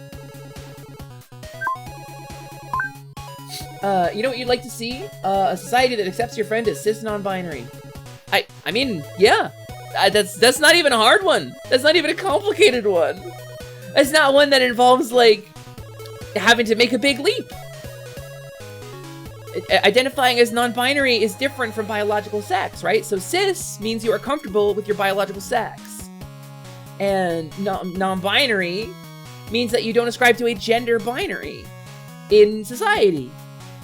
It's real straightforward, actually. It's not hard to accept. And it costs nothing to be nice. At the end of the day, that's what it really boils down to, right? Whether or not I understand you, it costs nothing to be nice. As long as you're not hurting anyone else, as long as you're not denying anybody else their right to pursue happiness, do what you will, harm none. That's kind of my philosophy. And it's kind of what I broadcast on Twitch. And I think do what you will, harm none is not a particularly polarizing or inflammatory slogan, so we go with it. Hi, Mana! Hello, welcome in! It's nice to see you! Gamers, Mana is my good friend who did some wonderful art for me on behalf of my new model that I showed on Tuesday. I mean, I would never, but... We love Mana a lot. You're sorry you're going to party with Norwegian delicacy known as rockfisk at main event. That is some kind of fish. I know lutefisk. I don't know rockfisk. What's rockfisk? I know lutefisk specifically is like fermented fish in a way. But what is rockfisk? Fermented char. Oh, it smells stinky. Sounds real stinky. Sounds like you're going to the world's stinkiest party, Takiraj. I hope it's delicious. I hope you enjoy it. Lutefisk is not fermented? Oh. My apologies. I didn't realize that. I thought it was. I know it's stinky. I assume it was fermented because it was stinky. Oh, it's in lye. Well, that makes... Oh, so it's like... It's tenderized in lye, I guess. Oh, see, I'm learning. I'm learning about foods I don't know. That's cool and stinky. Turns the bones soft. Ah, just like gamer sups. It turns the bones soft. Awesome. By the way, gamers, if you're drinking that guacamole gamer farts, it makes your bones soft. This is false. This is slander. It doesn't actually turn. It turns your bones soft, everyone. Jellies your bones. The only reason you know about Lutefisk is because of Dungeons of Dreadmore. I know about it because of some YouTuber who ate it. I've never actually eaten it myself. I've never had the opportunity to eat some delicious, delicious lye-gelled fish. Or rockfisk, which I assume is also stinky. They mentioned Lutefisk in Frozen, but it's not the same. What if it's like a historical thing? Because Disney's usually pretty good about the historical influences in their stuff. This has been Fun Falses with Esper. That's true, that's correct. That's where you heard of it from? Really? Huh. I have a DM. Who dares? Who dares? Who dares? Oh, it's a really nice DM. Okay, good. Not gonna lie, I'm expecting some pushback today. It'd be nice to not get it. The last couple days have been very stressful for me. Had to remove somebody else from the community. Got some weird parasocial DMs. Got real mad. And then a big old stream with Carnage at the end of it. But gamers, that stream was really fun. I wanted to talk about this a little bit. We played Bread and Fred yesterday, which is a fun game in the vein of Getting Over It with Bennett Foddy or Jump King, where it has a very simple and straightforward movement mechanic. And it is about climbing a thing. And the danger of falling a great distance and losing your progress. And needing to rely on meticulous patience to proceed. And so losing a lot of progress is losing a very painful amount of your real world time. And needing to once again go through stressful situations, so the knowledge of that pain is a part of the gameplay experience. So we played Bread and Fred on Carnage's channel yesterday for like 4 hours, and I want to say, Crisp on Discord, the noise filtration system that Discord has built in, robbed me. And gamers, I want to be clear, it robbed you too. The sounds that I made during that stream. The screams I scrome, gamers. I have not yelled like that, maybe ever, at a video game. There is a clip called From Such Great Heights over on twitch.tv/classic_carnage. My little bro, the quality VTuber. And in that clip, From Such Great Heights, you can tell the moment I stop making sound. And I just want to tell you, I screamed the whole way down. A single, uninterrupted tone escaped my lungs for about 6 full seconds. And you got none of it. You got no part of it. And I'm so upset about it. It was a carefully curated amount of pixie misery. And I wish I could have given you. Guacamole Gamer Fart, is that what you think it is? Guacamole Gamer Farts is a flavor of Gamer Sups, which is a heavily caffeinated drink powder you can buy if you want to be super addictive. It calls itself Gamer Sups as if it was like a supplement, as if it was something nutritional. It's a caffeine drink. It is just the same as something like Mountain Dew. It has additional stuff in it, but it's supposed to like boost your performance in gaming. And gamers, it is the same as an herbal supplement that's designed to boost your sexual prowess. It's the same bunk science. But they have funny flavor names like Guacamole Gamer Farts. Their marketing is insane. It's really good marketing. This is our Library of Alexandria. It is. It's your Library of Alexandria. Rockfisk is sort of smelly before it's aired out and filleted. Afterwards, it's got a fairly neutral smell and tastes like delicious pink fish with extra umami. Takirash, that sounds really good. Listen, I tried to describe a local delicacy to people previously and I failed utterly. Because people think pork roll is gross from the description, right? When I describe pork roll to you, people think it's gross. Gamers, I love pork roll, aka Taylor ham, which is how I called it growing up. It's a local delicacy from specifically New Jersey in the United States. You can't really get it anywhere else. But I described it badly because I originally described it as a spam in a log made from parts of the pig you would actually want to eat. And people were like, that doesn't sound good. And I'm like, no, you fry it and it gets crispy. And they're like, that sounds way grosser. I did a bad job. So I will say, Takirash, you did a good job explaining something that would probably be gross if you explained it wrong.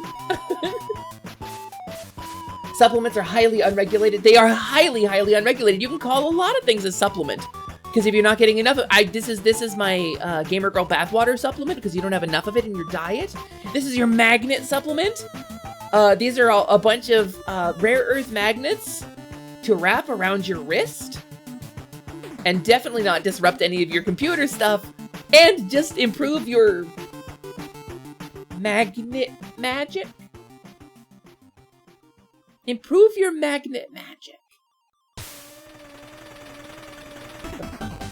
DDD wants to improve his magnet magic. You mean those pills you buy at the convenience store don't actually work? Dang it. Sorry, Willie. Sorry, Willie. All they do is keep your Willie mute. It would be weird if it started talking. So it's proven to do something, but that something is just caffeine. Yeah, that's really it. The something is just caffeine. Joke's on you, you keep ending up with the caffeine-free stuff. I've sampled some of the flavors, they're good. They're actually tasty, is the thing. And they make uncaffeinated versions, and I'm like, but if I'm buying something like a gamer sup, I wanted to do something. It's just, if they made versions of them with less caffeine in them, I could drink them. If they made like a lightly caffeinated version, I could buy that, I could drink that. But they don't. So, you had a friend describe pork roll as bacon in log form, which got you to try it at least, and yes, that's not entirely inaccurate, actually. Bacon in log form. It's like a soft pork salami that is meant to be thick cut and fried, and is generally served on a sandwich, like a croissant or a bagel, along with a fried egg and melted cheese, and usually with ketchup.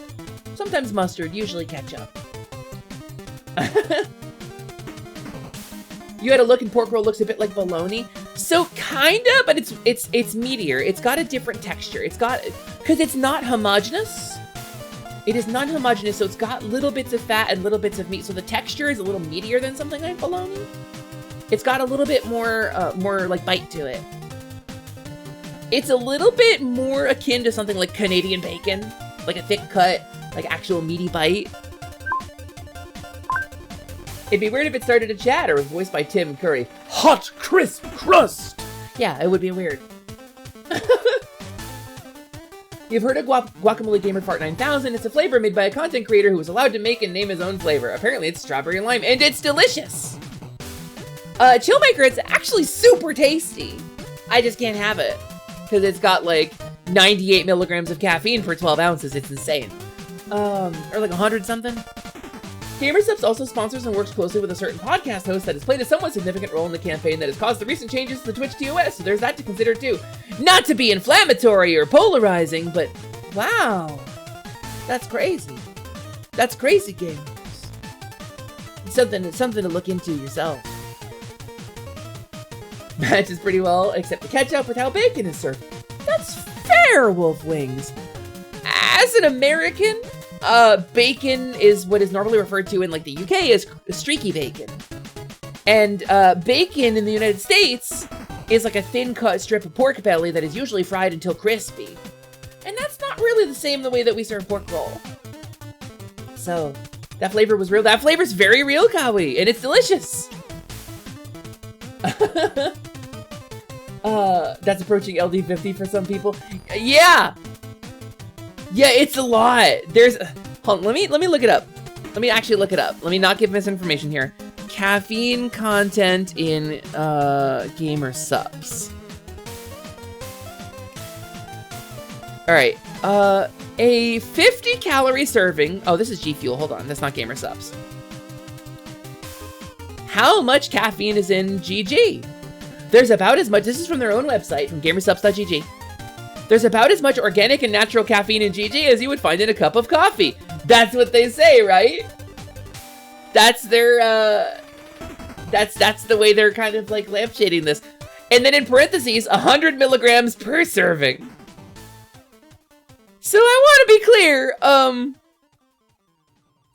that's, that's a lot. 100 milligrams per serving. Caffeine content in Mountain Dew, which is the highest caffeine content in regular soda. A 12-ounce can of Mountain Dew contains 55 milligrams of caffeine. So a single serving of Gamer Sups is slamming back 2 cans of Mountain Dew at once. I can't have it. It's too much caffeine for me. I went to the hospital because I was addicted to Monster energy drinks, and I put my heart into an arrhythmic state, drinking too much of that shit. You gotta be careful. It's a stimulant. It's a drug. It is addictive, and it does have an effect on your body. Also, Hasbro, you can't find that clip I mentioned on Carnage's channel. Really? Hold on. Let me see if I can find it for you. Twitch.tv/ClassicCarnage. It's from yesterday, so it shouldn't be too hard to find. Aw, Carnage! I'm one of your recommended streamers! That's so sweet. Okay, feature clips show all clips. Top 24 hours. Here it is. I will play it using our cool clip bot. Let me get the actual link for the clip. Here you go, gamers. I'm gonna leave the music going here. Actually, coffee has more caffeine than folks think. About 10 milligrams per ounce of coffee. So 12-ounce coffee, 120 milligrams. That tracks! Which is crazy. That's too much caffeine, gamers. I'm a Mountain Dew addict, and even I drink half of that in a day. That's a lot. How much is in balls? Hold on. Caffeine content in balls. I know balls is another thing I'm not supposed to drink. Varies by flavor and size. In 2002, a 350 milliliter bottle had 80 milligrams of caffeine. But that was 2002. A 16-ounce can of balls is 102 milligrams of caffeine. Also, thank you for the follow. Welcome in. It's nice to see you. Hi there. Thank you for the first time chat. My name Happer. Wonderful to have you. We're about to play a cool clip on the channel, and I'll do my best. I'll do my best to perform it for you. Here.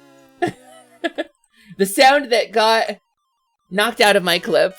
This is from our stream yesterday on Classic Carnage's channel. What? That is a valid clip.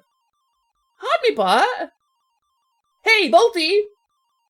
Hey, Bolty, listen. Hey, listen, Bolty. Hey. That is a valid clip. Hey. I wonder if I need a different URL for the clip? That's kind of a butt. Our clipbot is supposed to have the ability to shout out a specific clip like this. One sec here.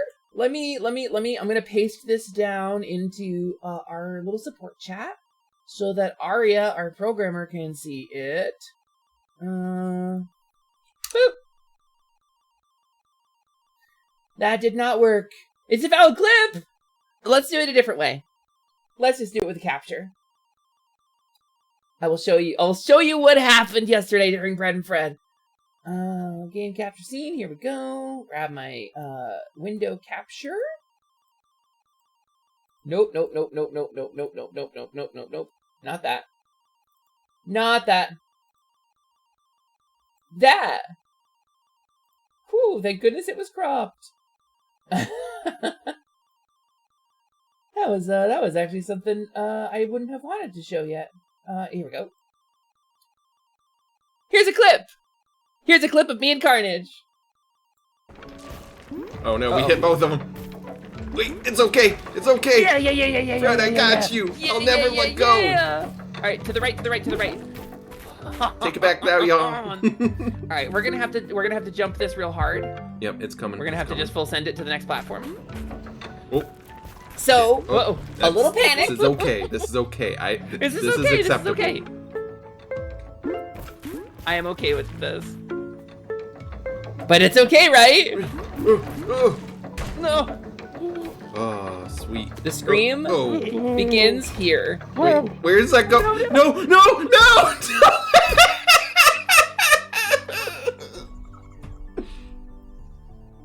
Still going. Still screaming. Hey, man. There. That was the end of it. Hey, Carnage. I was screaming literally that whole time. And you got robbed. You got fully robbed.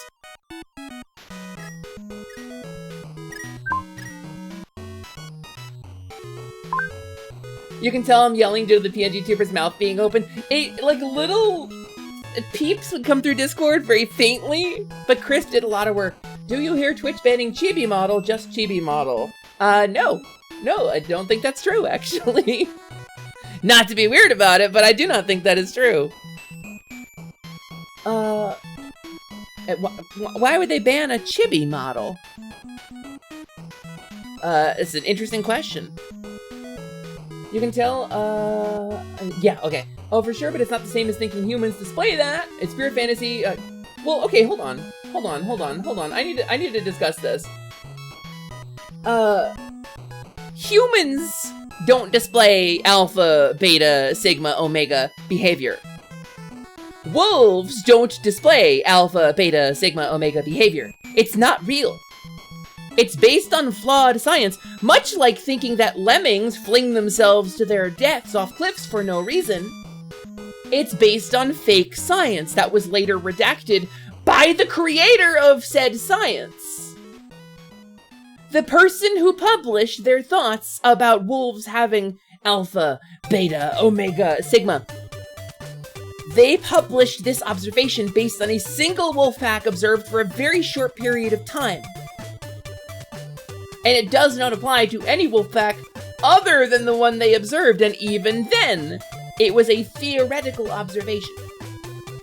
It is fake. It's not real. Even more than that, it's not real in humans.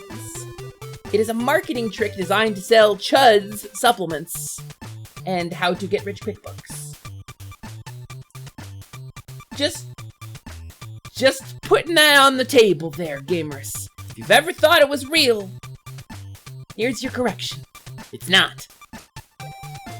Also, the thing about lemmings was because the camera crew was chasing them and they got scared, and what we were actually observing was something called herd mentality or swarm mentality, where the lemmings in the crowd could not see the cliff due to being too close to the ones immediately in front of them. And the ones in front of them stopped at the edge of the cliff and were pushed over by the mass behind them. And it was published because publish or perish. So, yeah, anyway, that's where I'm at. I don't think there's a source, Almec. I think it's a troll post. Truthfully, I think it's a troll post. I wouldn't worry too much about it. The person who did the initial study was like, yeah, no, we found out my initial report was wrong. Yeah, like the person who designed blockchain technology said, hey, I banged this out in an evening.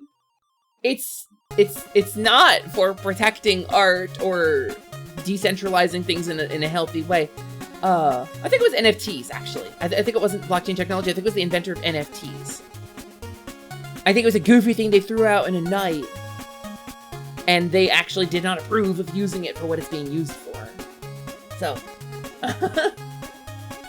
the camera crew actually threw lemmings over the cliff. Did they throw them? Holy shit. That's horrifying. Because Twitch think Chibi Model is a child. That's a pretty loaded thing you're dropping in my chat here, buddy. I think you were coming into a stranger's chat and dropping an inflammatory topic. I think I don't really need you around.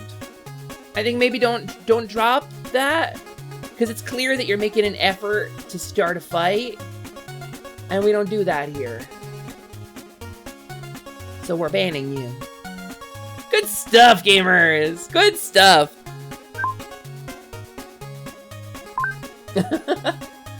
Is the only good thing out of the Lemmings study that they've got a series of games called Lemmings? By Psygnosis? Yes. Yes, we got a game series called Lemmings. About these adorable little, like, little dudes with little green hair who would go, let's go, at the start of every level. And they start pouring out of a door, heedless of obstacles or threats to themselves. And it was your job as the player to use your cursor to assign different roles to the Lemmings, to make them more than they were. This one is a blocker, and Lemmings will bounce off of them and turn around and walk the other way. This one is a digger, who will dig a hole straight down. But be careful, because if they dig a hole straight down, a Lemming can fall into it and die from the falling distance. Or perhaps a builder who builds a bridge over a gap, but they build slowly, so don't let Lemmings walk on that bridge until it's done. Anyway, Lemmings is a really fun series of games. And it deserves, if anything deserves a mobile remake, it's Lemmings. Using a touchscreen to play Lemmings, I would pay $30 for Lemmings HD on mobile. I would pay a flat price. I would not do this games as a service microtransaction bullshit that they did. Lemmings Pikmin crossover when? Lemmings Pikmin crossover when? Like a game where Pikmin pour out of the door, and instead of using a cursor, you run around as like Olimar and direct them? That's an interesting idea. I would play that. Yeah, they were on mobile, Dance, but it was like a microtransaction thing where you had a limited number of each type of lemming and you had to pay to get more. I did look into this. The first time I had this thought, I was like, wow, Lemmings needs a mobile version. I did look into this. And that's what we got. Much like Dungeon Keeper, we got like a time-gated microtransaction farm instead of an actual like successor to the game. Actually, Psygnosis was only the publisher. Oh, excuse me, Maple! Excuse the crap out of me for not remembering the specific developer of a game from 1991. It was actually made by DMA Design, which eventually became Rockstar North, which is the studio that made GTA San Andreas. That's crazy! They made a lot of good games. Thank you for the correction, Maple. As always, I appreciate being called out when I am spouting bullshit. Pikmin definitely die in silly ways, just like the Lemmings. I've never had an experience with that. That's crazy, Lance. It's never happened to me. In a heartbreaking way. Oh God. I'm a monster. It's okay, you're using the nerd emote because you know it largely doesn't matter and you're being silly. As a tone indicator, it's great. I got the I got the thing. I'm just yes-anding you. We're yes-anding. We're in a comfortable place, I think. Thank you for the tone indicator, Maple. And for the clarification. What's the give rupees to user command again? Exclamation point pay, and then the username, and then an amount of rupees. Don't do an @ symbol. I don't think I've filtered for that. Ow!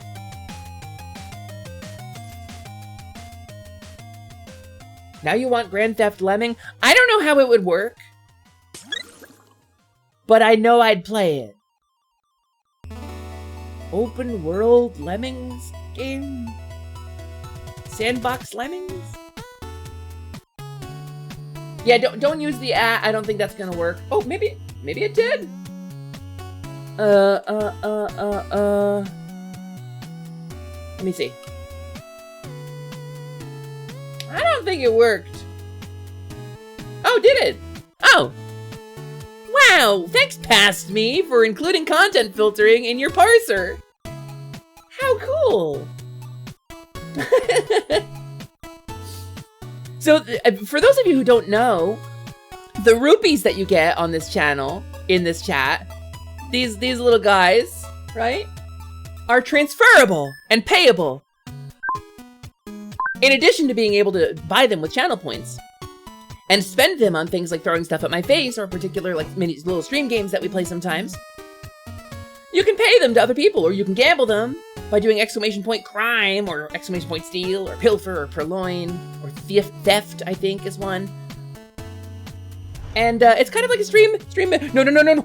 Whoa.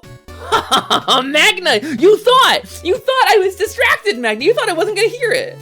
You thought I wasn't gonna hear the sound, Magna. but I dodged it. I dodged you, Froggy. Your Froggy Fracas is over, Magna. I managed to... God damn it!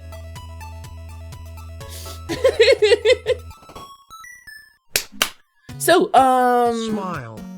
Don't you smiler at me. You smilersing at me. Sinister. Sinister, this man. Sinister, up to something. A bad man. God damn it, no! Stop it! Stop it! Stop it! Stop it! Stop it! A sinister bad man! A sinister bad man over here, this man who pops up here. He's a bad person. Don't follow him on Twitch.tv. Don't give him your donations when he does the Dwaggy-thon. Don't do it. Don't help him. You weren't supposed to help him. Like the little girl in the American version of The Ring. You're not supposed to help him. No, get out of here. Get out of here. Go. Go away. Go away. Away with you. He is the most powerful, sinister bad man of all time. This is true. I think I messed up my own tracking. Do not believe his lies. It's written on your hand. Or it's written on the back of the photo? I forget. I haven't seen Memento in a long time. Do not believe his lies. Memento was a really good movie. So, I think that's kind of, I think we've been through most of what I wanted to talk about today, most of what I wanted to do before stream. Got to play some Dragon Quest. We've been about 2 hours. But there is a game, gamers, that came out only in Japan called Dragon Quest X. Or Dragon Quest X if you're Roman. And Dragon Quest X is a Japan-only MMORPG by Squeenix, our beloved company, that I thought previously was based on some of the DNA of Final Fantasy XI, and I swear to the gods the launcher is the same. But apparently it's not. Apparently that's a myth. Dragon Quest. Dragon Quest. Hi Triss, hello, welcome in. One of my favorite chickens of all time, because this is not an insult. I learned recently that dragons evolved into chickens. So I think that's pretty cool. I mean, I'll call you a dragon if you want to be called a dragon, but we all know. Pesper, can I say just how much I appreciate you see me to always get my esoteric references? Esoteric? That's one of the best movies of that year. Memento was great. Esoteric. Who's the boss isn't a food? Hi, Glottal! Glottal, not fricative, not palliative, but Glottal, hello, welcome in. It's wonderful to see you. Gamers Glottal. Glottal is an amazing streamer. You should go check them out. They gave me a really cool gift that I can't wait to show you guys. But it's a secret. It's a secret. You should go check out Glottal on Twitch.tv though. They're super cool. They have a really great voice. They're a really wonderful content creator. They do incredible art. I really like their creative abilities. I met them through Dolly too. So if you would like $1.50 Slice or Mr. Sluggington, Mr. Slug Barrington, Mr. Schlorb, then you'll probably like Glottal too. Glottal's very cool. It's a secret until Scaly Saturday. That's correct. It's a secret until Scaly Saturday, which is 2 p.m. Eastern on Saturday in 2 days. About 46 hours from now. We're going to do something cool. We're going to do something really cool. And Glottal was really kind and awesome and really gave me a wonderful, wonderful, wonderful gift that made me so happy to my heart. Lance has seen it. Lance knows. But Glottal made something really cool that I want to show y'all on Saturday, is what I'm kind of getting at. I want to show you Glottal's work. So hello, welcome. Oh, Kawi, do you have trauma? Kawi, do you have trauma too? Hold on. Let me share this trauma with you. 1 second. Just gonna. This one you didn't hear a lot of, because this played during the installer. However, if I skip this song,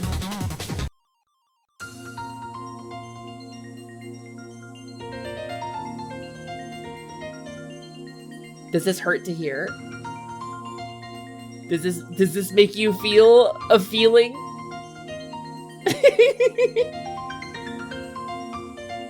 I could just let it go. We could just do the Final Fantasy XI music.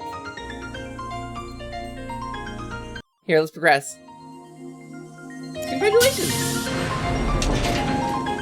You remembered your Play Online ID correctly.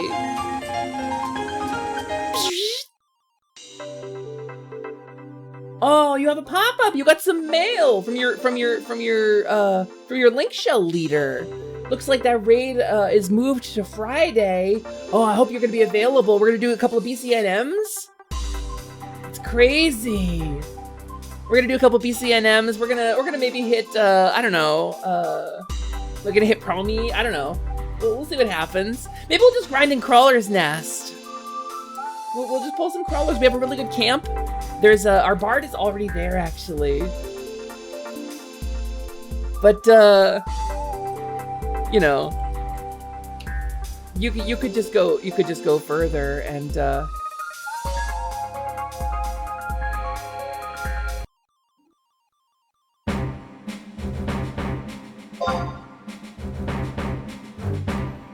you could just go further. And you could just remember what it was like sitting in your armchair, maybe with your PS2 controller or an Xbox controller like I had. And just, it's time. It's time to get to Yatunga Jungle and spend the next 8 hours of your life just chatting with friends. You probably haven't seen them in a long time. You might not even remember their usernames. But they're there. They're still here. They're waiting for you. Some of them have moved on, but they would come back. Everybody remembers this.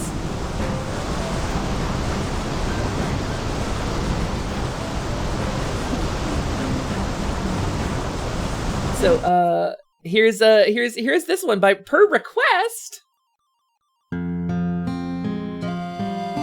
Here's something I actually never got to myself. I never got this far in the game. This song, I believe, is in the Final Fantasy XIV raid. Fix K! K is relatable.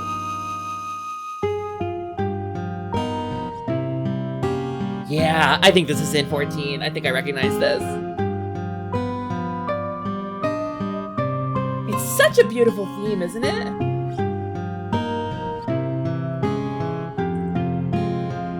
Oh, wait. I typed badly. Let me see.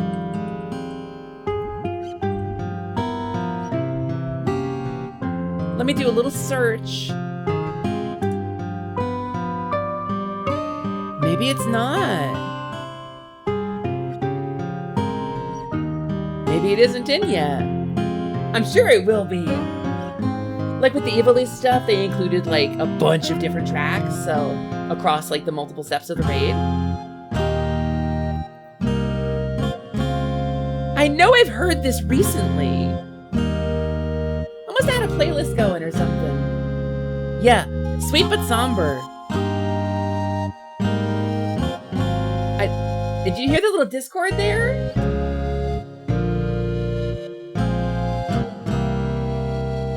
Ryu, did we go out to this half of the world? I forget if we went out to this half of the world to get you Rune Fencer when we played together. I don't remember. Me and Ryusei, when we hung out, we played Final Fantasy XI together. When he was visiting in real life, we had our computers set up on the living room table, and we just played Final Fantasy XI together. It's a big forest. You can't recall where it is on the map. Yeah, I don't remember. I don't think I ever really got into this. I never got past like level 50.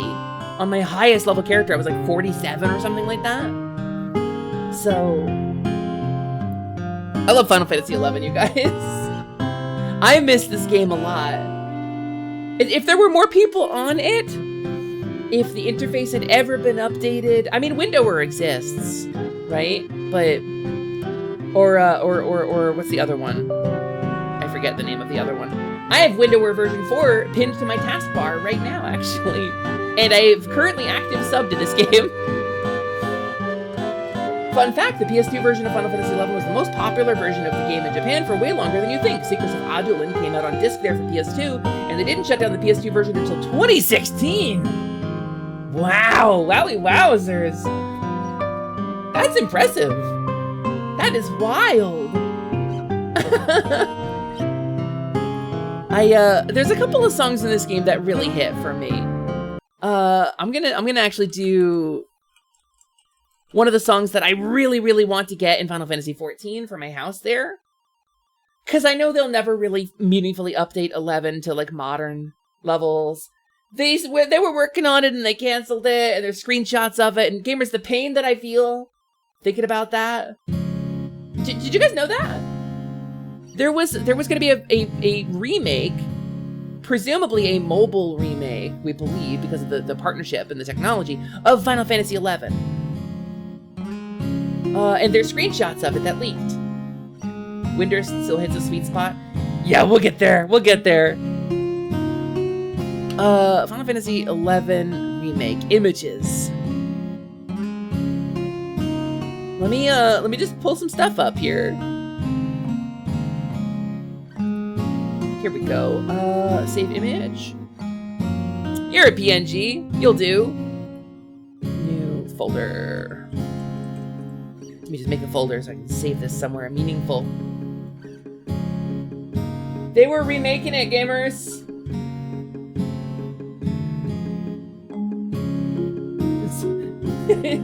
Saruda Baruda Jujutama Buddha. Yeah, exactly. This is the Mog House theme specifically. Yeah, this is why you don't get too excited about the Final Fantasy XIV mobile version. My thought is I wonder if some of the development for this turned into that. But there's a couple of really good pictures of the game in motion that would have just been incredible to have. Like obviously this is designed for mobile, right? There's no grass rendering below, it's just a flat texture. But the fidelity on the models is great. Someone leaked a ton of screens of 14 mobile earlier in the week, and boy howdy does it not look great. I'm trying to reserve my expectations about it, Boncha. Wait a minute, hi! Thank you so much for that Prime sub, Punk Squeak. It was Quinn, right? Is that correct? Am I misremembering that? Hello, thank you so much for the sub! Thank you for that Prime sub! Hell yeah! I saved a note on your username in my Discord, and it's gone. So, I don't know where it went. But we're talking about the Final Fantasy XI remake that got cancelled. Look at that! Mithra running from an orc. Look at that guy in the background doing something cool. He's fully charged up. That dude is hepped up. He's on a mission to defeat this cat girl. I am in so much physical pain because this got canceled. It looks amazing. And my memories of Final Fantasy XI are so fond to me. I don't know what to tell you, gamers. It's just... the music hits different.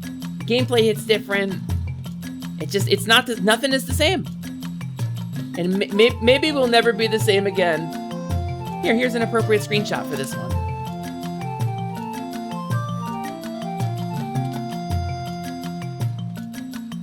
Also, you can see in the top left there, you can see the Unreal Engine overlay. This is an Unreal Engine dev screenshot from something that we assume to be Final Fantasy XI Mobile. We assume it to be authentic because of the quality of the work. Also, hi, Boncha. I don't know, there's something about it. There's something about it that will never be the same in anything else. And they've included Final Fantasy XI in Final Fantasy XIV as like a tribute. But the gameplay's not there. It doesn't play the same. It doesn't have the same feeling. And spoilers mildly for the raid, I guess. It disappointed me in that it did that thing that Final Fantasy XIV does in its crossovers, where it's like, no, it's probably not the real thing. It's just like a reference to it, or like a copy of it, or some sort of magical illusion to trick you into thinking it's the original thing. And it kind of goes down that route a little bit with it. You didn't play FF11 for long, but the little bit you saw has a special place in your heart. There's something about all the music and design that just hits in such a unique way, and that's not mentioning the social aspects. The social aspects of the game were, it's so absent now. Like, Final Fantasy XIV has that social stuff. If you're like a raider, you still get that. But that was how everybody played at all the time back then. Because that was the only way to play an MMORPG. You didn't have Dungeon Finder. You didn't have matchmaking services. You had to communicate with, you had to be like, yo, looking for a Dunes party. Looking for, Yotor Jungle, 30 Dragoon, 15 White Mage, can heal. Gamers, that's a lie. They can't heal. They think they can, but they can't. They're never good enough to do it. Unless you got a ninja tank, and then you don't care. Because then they only need to drop one heal every like 3 or 4 minutes when the ninja messes up with Susemi. And then they can skill chain, they can save TP until they need to heal, and then it's fine. But, you would love to play Final Fantasy XI, but it's inaccessible to you due to only being on PC. I will say, if you have like a really crappy PC, you can probably play it. It runs on really old hardware, even with like the modern accoutrement that they've added in. So if you have access to like a really garbage PC, you could probably still play it. Yeah, no, I like that exchange. Oh, never mind, I misunderstood. Yes, you misunderstand. I like when I like when the people in my periphery understand each other. I played Final Fantasy XI. Oh, the music stopped. Music stopped. FFXI music playlist. Let's just throw it on the spoofy, right? That feels good. We'll skip to this one. How's that? Is that too loud? So, I played Final Fantasy XI for probably about 3 years, I think. Consistently like 1 or 2 years, but I was on there for a while. And I had a couple friends who I played with who zoomed past me in level. And so I spent a lot of time solo grinding, and by solo grinding, I mean like socializing with strangers online. And it was a really cool experience. Specifically because of the way that it was. Because you had to make friends. You had to get along with people. You had to and you had a lot of time to kill together. Between polls or even sometimes during polls, you'd just be having a conversation, trying to make each other laugh and goof off. And something about it, I know we don't do that kind of content anymore because MMO designers don't want people without time to commit. They don't want them to not be able to play the game, right? Which is very valid. Sometimes, particularly in adult life, you only have an hour or two to kill on a weekend before you gotta go to sleep. Or you gotta go get dinner, go do chores, adult responsibilities, you know? You can't always spend 5 hours grinding to keep up with people. And so they changed MMORPGs to make that more accessible for those folks. But there's something unique and special about needing to do that to progress in the game. About that experience of socializing with people and just having that time to kill. A little bit of boredom, a little bit of in-game boredom, a little bit of tedium, because it forced you to talk. You had to kill time. It would have been abominable, it would have been unconscionable, unthinkable to be in that party dead silent. So you tried to make each other laugh, you tried to pass the time together. Like sitting next to a stranger on a 12-hour plane trip. You're probably gonna talk to that person. It'll probably make your trip better. Maybe not. Maybe you're not gonna. But if you did, wouldn't that be a cool world? Anyway, that's the kind of world that it presented. And I thought it was cool. I liked being that person. And I mean, I kind of get to do that now, right? That's kind of what streaming is for me, is I get to be that person again. I get to meet a bunch of really cool, interesting people. Get to have a bunch of weirdos coming in my chat and telling me about the actor who played Pinhead, or talking about how Twitch will maybe a ban of child model. I think it's cool to be that person again in that context, you know? It's one of the things I love about streaming. You played Final Fantasy XI on a single-core Celeron laptop with 2 GB of RAM, running Windows 7 a while ago. It ran perfectly fine. Wouldn't recommend doing that, but it worked. I think that's way above its minimum requirements. You give me, though, although you don't know what race you would play because Mithra are female only, and playing a Galka would be bad for a mage like you would want to be. So it's, like, bad in that it is suboptimal. But nobody ever cared in my experience. Outside of, like, the hardest content in the game that I never got to, Take me back, I don't think anybody ever Pepper. cared. Take me back to when you had to sit at the zone line and use shout or OOC chat to find a group. To Valcombe Dunes. Or the East Commons Tunnel. To the Wild West of MMORPGs. 46 exam on LFG. Camp check.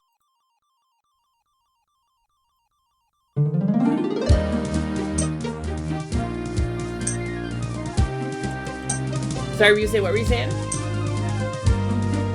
What were you talking about a second ago, buddy?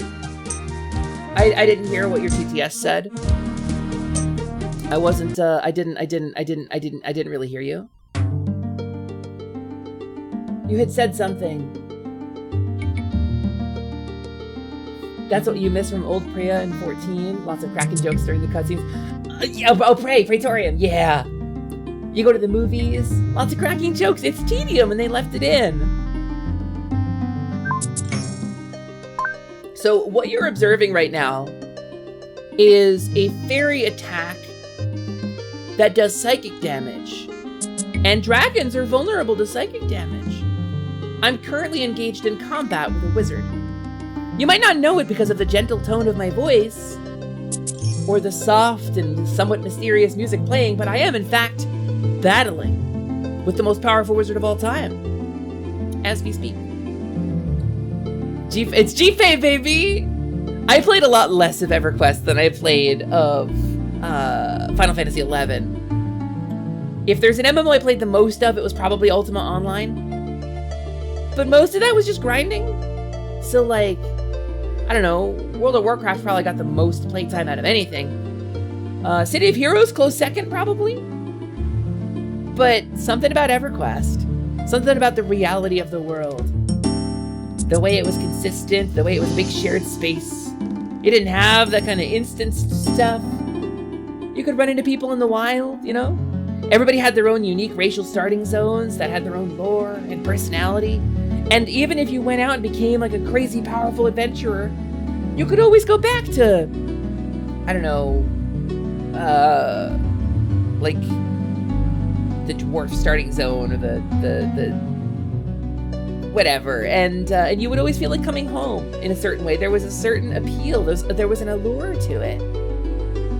And World of Warcraft had this too when it started, because it was kind of building on EverQuest. But they've kind of gotten rid of that in World of Warcraft. Now you have the unified starting island. You're either red or blue, and those are your choices.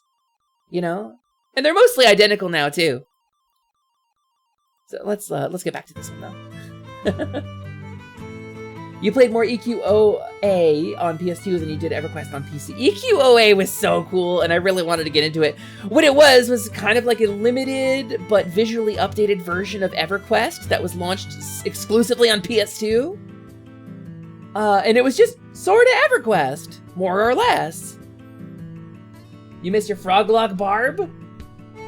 So Maple, you might be interested to hear this. My buddy Ryusei, Shining Heart VT, who was popping up a minute ago, does play an MMO du jour on his channel every once in a while, and he played a ton of EverQuest on there.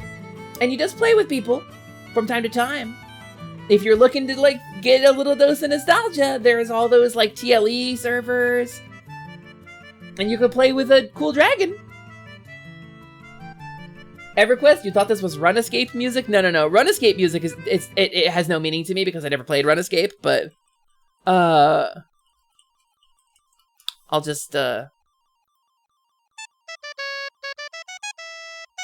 share this with you because I like this one. See, I played, not EQOA, I played Champions of Norath on the PS2. I freaking loved that game. CON was so good.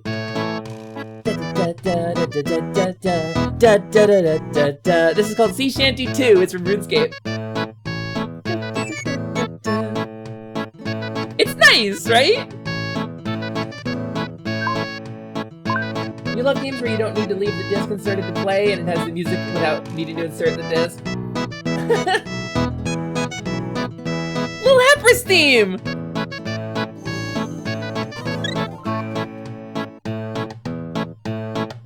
Yark! Yark! Yark! Yark! Yark! Yark! Yark! Yip! Yip! I never played RuneScape, so it's not personal for me.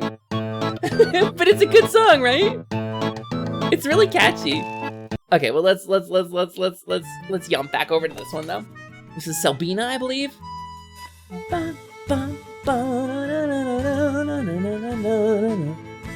Ball Lightning best spell. See, I know nothing about RuneScape other than it was a main competitor to Ultima Online. Now, if you came into my chat and said Corpor, Calvas Farm, I would need to call my therapist. But RuneScape doesn't do much for me. I don't have the memories, you know? You used to watch your brother play EverQuest for hours in between reading books on the couch behind him. You're not an MMO player yourself, but EverQuest fascinated young you. Wild. Wild to think of that sort of second-person MMO experience. Because it must have seemed like such a mysterious world, right? Like a weird place. And that's always the appeal, the allure that got me. That it was like a separate world. It was a place you would go to, you know? Like a real place. And MMOs nowadays don't really have that illusion. It's just like another video game. You know, there's no... It's not a virtual world anymore. It's just a video game. You can play, you can put it down. So, I don't know. It's different now. Gonna let Jevin know I played this on stream. I hope you do. I hope he finds out. I hope he feels personally betrayed that I played Sea Shanty 2 on my stream. What? What are you playing? That's Final Fantasy VII Remake stuff. Why would you... This is supposed to be a playlist. Final Fantasy XI music. Fine. Fine, we'll just go back. We'll just go back to my old soundtrack. EQOA was weird because it didn't need a hard drive, so all the future updates ever were on the disk and were unlocked by downloading a tiny flag file. All big updates, etc. were limited to 8 megabytes. Really? I had no idea. That's crazy. Imagine if they had made it require the hard drive. You could have had like really big updates. Stuff like Monster Hunter, I guess, never really got huge updates, but did that require the hard drive? I know it needed the network adapter. You were referencing Champions of Norath, unless you were thinking of another PS2 game. Oh, Ball Lightning! Oh, I don't remember it that clearly. I probably played a fighter type. I probably played a melee character because that was my style back then. Guild Wars 2 had that up until Heart of Thorns, but End of Dragons really did turn into feeling a lot more like a video game at times. Yeah, it's a sad loss, isn't it, Wolf? And people who've just only played modern MMO, people who got in with like WoW or Final Fantasy XIV just don't have that experience. That it was something different, you know? I think about this a lot. He'll be betrayed he wasn't here to jam on it. You gotta let him know. You gotta dangle that carrot. I'll play it again for him. I'll play it on my automaton for him when he comes in. He came in a voice call with me, like last night. I missed him a lot. He's just kind of gone off and done his own thing, so, you know, people drift apart. It's just what happens. You still think that and City of Heroes are the best auction house implementation ever? Guild Wars 2 and City of Heroes? I remember the COH auction house making a lot of sense. I don't remember exactly how it works. I don't remember the specifics. Heplo Scoops! Hi Scoops! Hi Scoopzilla! Welcome in. Nice to see you. Monster Hunter didn't need a hard drive, it worked like PSO on Dreamcast, where the quest files were loaded from the server and are super... That's right, that's right, that's right. Correct. I remember now. I didn't play much of it. I did play a bunch of Phantasy Star Online on Dreamcast, though. I played a bunch of PSO, mostly split screen with a friend, because there was that offline option. But oh, excuse me, I got a purples. So gamers, I've been live for about 2.5 hours. I think I want to get to the game at some point. So I think now, having been live for 2.5 hours, is like a super good time to do an ad break, take a stretch, get some water, maybe grab myself a snack. I got a candy bar I might go eat. Which is a really good candy bar. I'll discuss it with you in a bit. I think now's a really good time to maybe take that little break and then come back to play some Dragon Quest, which is the Dragon Quest MMORPG that was never released outside of Japan. I'm really excited to get to it. So I'm gonna go flutter off to the Fey Realm. We're gonna run some ads and some clips here, and I'll see y'all in a minute. Farewell!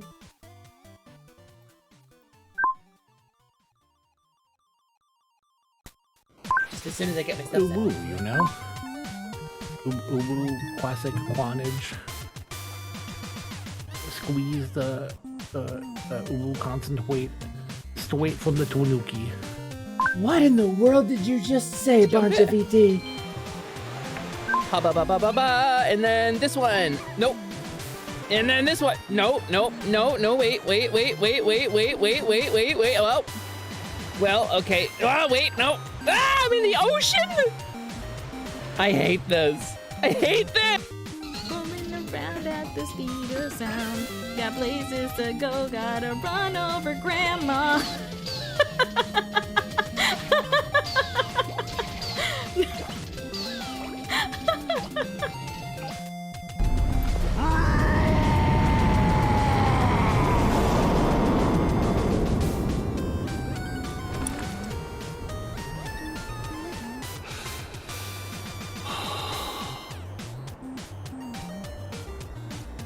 Now I fight as Horalu. Warrior! Oh, my guy.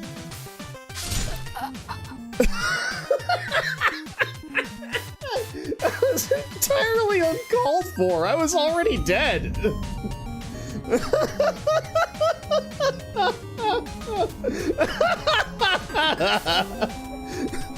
Homie, dude, killed his own lion, absorbed its soul or whatever, flexed his fucking big-ass bar of titties and killed me in one shot. Oh, fuck, I love this game.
truthfully, it is rad as hell that we have a custom clip bar. And I really appreciate Aria's incredible hard work on it. And I am fully happy to be patient while we work out the kinks in it, because it is going to be a tool that we're going to make available for public consumption once it is completed and done. But we're making some changes to it, so some bugs are kind of inevitable. Thank you, I'm back. I want to show you guys this candy bar I got. I'm going to show you guys a candy bar that I got to put in my belly, my belby. Just going to go ahead and turn on this. Gamers, are you familiar with the candy bar called Bar None? This one? This is a really good candy bar with really good chocolate flavor. The Chocolate Lovers Bar. See? It says it on it. But so this is a real sugar candy bar, not a corn syrup candy bar. And it's milk chocolate for my pocklet. It's a chocolate wafer cookie with pure milk chocolate and peanuts in it, and the flavor of it is really tasty, and it might be my favorite candy bar. It is made by a company called the Iconic Candy Company in New York. And I did not have it when I lived out on the west coast in the West world. Oh, Carnage's name is up there at the top of my screen as if it's supposed to be playing a clip, but the clip is not playing. So I'm gonna go ahead and have a bar none. Yum, yum, yum. Yum beef. Yum, oh, it's so good. It's just really tasty. It's creamy, the chocolate flavor is excellent. It's not too heavy. I'm a big fan. You love that the webcam shows the infrared camera on the phone blinking? Yeah, if I could move the camera around, you would also see that the same is true of my hand tracker. This channel is now officially classic_carnage. Does that make me Poppy now? Yes. Yes, it does, Slimin. I'm gonna need you to, start saying things only Poppy would say. And I'm gonna need you to really bring your Poppy energy. I bet, you know what? I bet this would work. I don't know where to find Wonder Seeds, though. Oh no. Oh no, dare I? You know, transformation magic is pretty hard. I just wanna put this on the table. The transformation magic is real hard, gamers. Oh boy, well that's something, isn't it? That's sure something. I could try to be Carnage, but I can't get the height right. I can't get the height right. It's so weird. It's just Carnage back from a long day, as opposed to the short days he normally has. Yeah, you know, he can fly around. He's got little fairy wings. You know, but also, he's an adult now with responsibilities and taxes. And he has to pay attention to things like social events. He has to go and...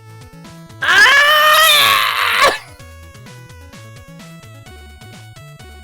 I hate this. I hate it here. I'm going home. Harness after a long day at the Long Day Factory.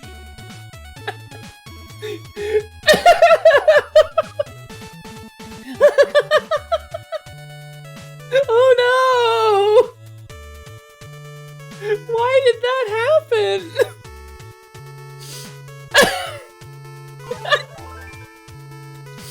I don't understand. Wait, why can't I? Carnage after a long day at the Long Day Factory. Or Carnage, Carnage is feeling a little short with you. He's feeling a little I'm gonna eat a candy bar while you're gonna throw me on the floor.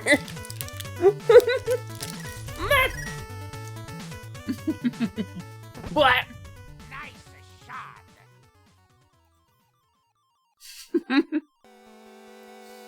You know, I have, how about this one? That's a little bit more modern. This is a little Carnage 1.1 action. He's a little different now. Can you spot the difference? Can you spot why kids love Cinnamon Toast Crunch? Or why Carnage is different than usual here? The answer might surprise you. That's right. Ah! Underscore Carnage. Is this Carnage Generations? What the crap is happening? That doesn't happen on Carnage's stream. Blue Intruder. He uses that function in Vignon with this model. I'm scared. But yeah, this Carnage is different from the normal Carnage that you see. Because this one has a little black undershirt. That's right. That's the only difference. And nothing else. You know, we updated Carnage's model a little while ago and nobody commented on it. We made a bunch of changes, actually.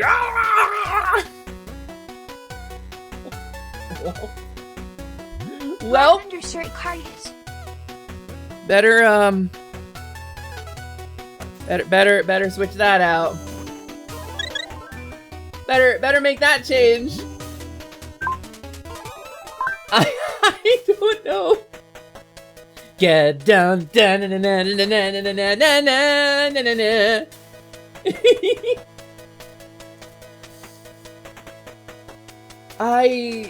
I do not know why that is happening.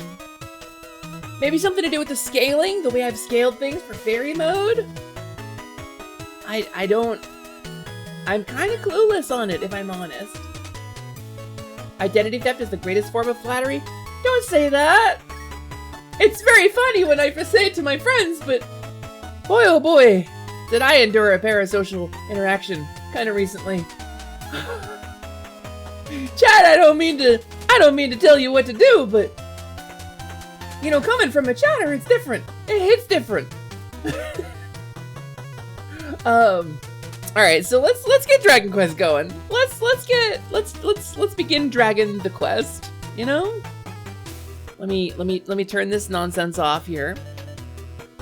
Although that is the Rogueport theme in VRC6, which is going to be rad as hell. Around like that? Wait, you're not Carnage anymore. Isn't Bit done? Yeah, Simon. It's we're sorry, Spino. Simon. This is the Rogueport theme, the 8-bit remix by Bulby. Bulby on YouTube. You should go check out not Twitch.tv, youtube.com/whatever to get Bulby up. Here's the playlist we're currently using. I will always shout out Bulby because he wants credit if you use his songs for anything. And I don't have a video credits section because I'm a live streamer, so here's my shout out for Bulby, which I do every stream. Endlessly curious which version of DQX I'm playing. The only one, Maple, that I have access to, which is, of course, the MMORPG on active Japanese live servers. New 50 Kofi donation from Lukwastan. What? Gonna have to update your KO5 writing soon, right? What? Did you make a dono just to Battalion? Thank you very much for that. That's very sweet of you. Yeah, I suppose you're right. I'm gonna have to update a lot of stuff. Gamers. I've got a lot of updates to do. I've got a lot of stuff that I'm in the process of updating. I got some new art coming. I got some new assets coming. I got a new video I'm cooking. I hope you all look forward to it. So let's play Dragon Quest. The Carnage model freaking out. It's because you hit the funny bone with a... You hit him in the funny bone. Yeah, sometimes if you hit somebody and if you break their funny bone with an impact... Metal slime invasion in 2 hours. Metal slime invasion in 2 hours. We might be playing at that point. We'll see. There is an offline version of DQX. I was told by a chatter, Maple, the last time I was playing it, that it is actually very different. That you can only be like a human and the content is very different. I don't know how much of it is true. I just don't actually know. But no, I've been playing the online version, which is a terms of service violation for Square Enix, so please do not report my account and get me banned. Not that I paid them any money for this, but... I'm gonna have to disable the clipbot overlay, because it still says Classic Carnage, and it hasn't gone away.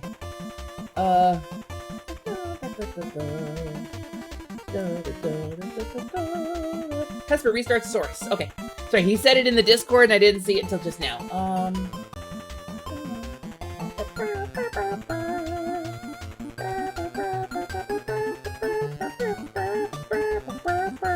Okay, restarted. Cool. I don't have to hide it. played like 20 hours of the offline game, you start as a human, you can take... Okay, so it works like the online game then. This stream is sponsored by Classic_Carnage on Twitch.tv. You know, I can't really say that's wrong. He hasn't given me, like, money, but he does support me with a great deal of friendship. And he's kind of my confidant when things go downhill. And actually, through a lot of, like, the very difficult stuff that I went through over the last couple of months, Carnage was there for me. Through all of it. So, he's a really good dude. And he's a very good dude with a very level head. And he's very good at encouraging you to, like, clap, at be your best self, you know? So kind of in a way, Slimin. Dun, dun, dun, clap. Let's get the game going. Oh, da, da, da, da. But I can walk.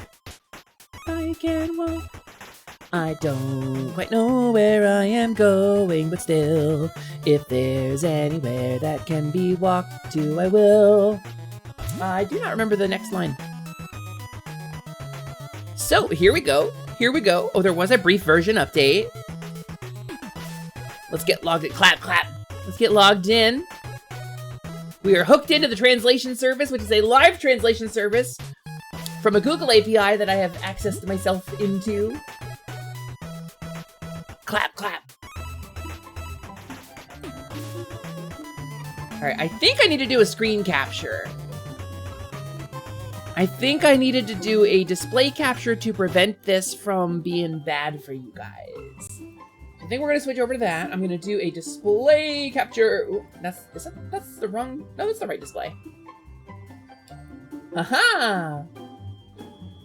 And we'll change the game logo. Actually, I'm gonna turn off the display capture for just a second.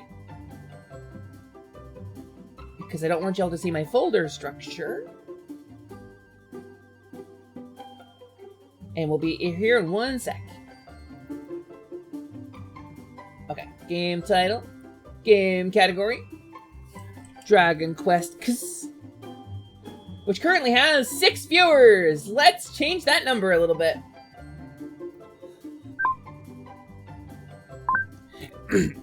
Excuse me.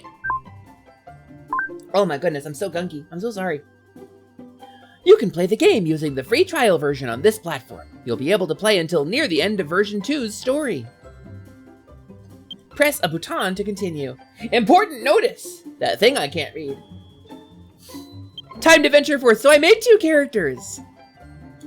And they're both decently leveled because of all the metal slimes that spawn in.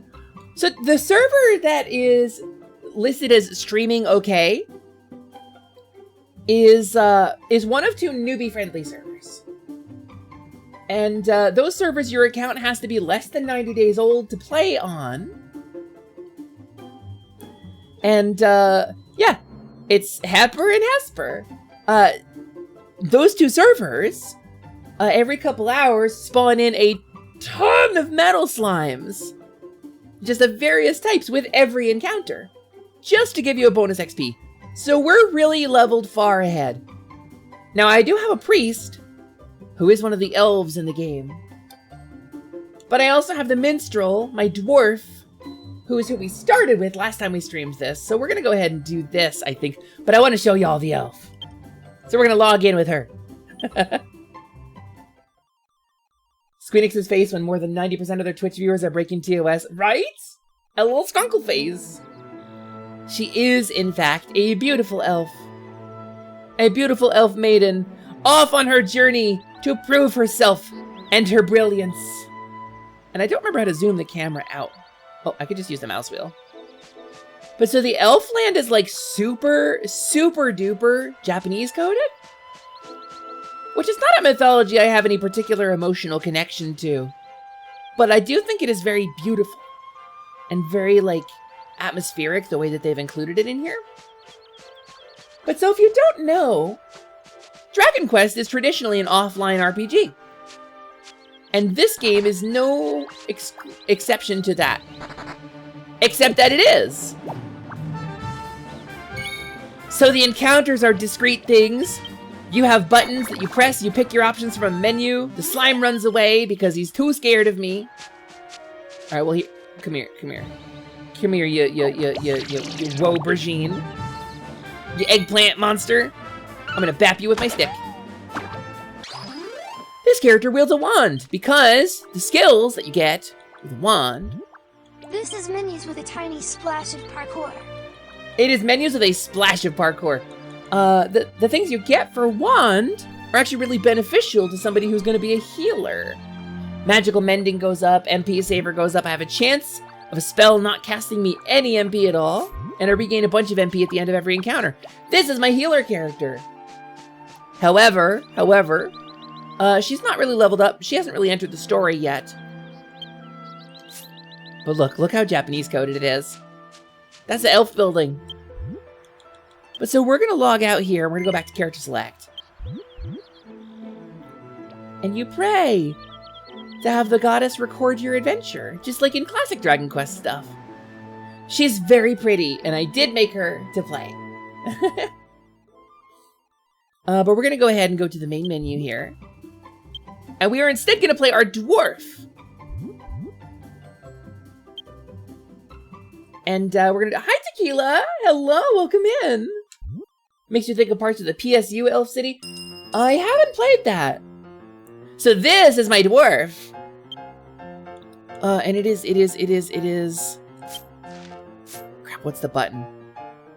What's the common phrases button? Where is it? There is a button that you press. I wish I could remember where it was.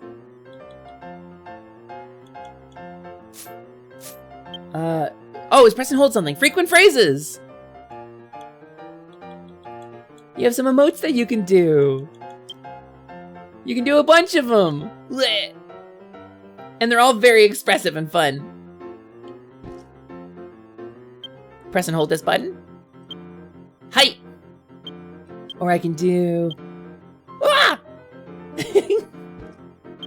It's Dragon Quest, baby! I can pray. I can do a guts pose. Yosh! They're very fun. Thank you, Ryusei. I can go, I can do a sultry dance. So sultry. Are you feeling it? Are you feeling the seductive and smoldering vibes of my sultry dance? Yeah, you're feeling taken in, aren't you? Yeah, you like this. You're feeling it. You're feeling a stirring in your soul. At the sultry... Oh, you're not? Oh, my bad. Sorry. I'll just sit down then. I get a shyness emote. Wah! Which I really like that one.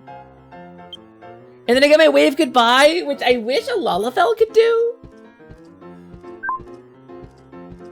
I wish a Lalafell could do this one. It's the sultry Carlton dance. Yeah, it's the sultry Carlton. I can ponder. A nice classic thing to do. I can clap, clap, clap, clap, clap, clap, clap. But she gets a little jump. They could have just made it a clap, but she does like a little happy hop too. Or her joy emote. Look at that. Look how cute it is. She's too happy. She can't contain herself. You wish Lalas were this cute? Lalafell were better when they were Taru Taru and I'll die on this hill. So, I'm currently in like a weird place. I'm like way off in a different key city. So I'm gonna go back to the city that it dropped me in. We're gonna continue the story right where we left off. You think it's the first time you've seen Dragon Quest X in motion? It's really neat, Glottal. And I wanna know, oh, this is the wrong way. This is the monster place. I want to know how the party content works, because the impression that I'm getting is that it is mostly a solo experience, which will take me out of it. I think if there were lots of party-centric content with like good challenge level, I would really like that, and I don't think it works like that. I think there probably is some party content, but I think it's more grinding out stuff with a party so that you can continue the solo game. Kind of the way SWTOR is set up now. You completed the Key Emblem quest here the other night. It is a fun story. Yeah, I watched a little bit of it. You were streaming it, dude, right? Ryusei Shining Heart, baby, on his stream. I'm gonna skip this area. We're gonna go back to where I was, in case anybody saw Ryusei's stream, you know? How did I... I have to talk to somebody. We are headed to Katara Station. Zoop. And let's take a train to go home. Woo woo. Maple, I don't know if you're in the Positivity Discord or not, but if you are, there is a hashtag Hesper channel where I posted the guide that I used to get this running. But yeah, please enjoy that permanent injury to your tendons and connective tissue. But this is Dwarf Town! Katara! This is where I will feel the most at home, I think. I do want to play one of the cute little guys, and I haven't yet. Tequila, it's pretty fun. Could be good stream content for you.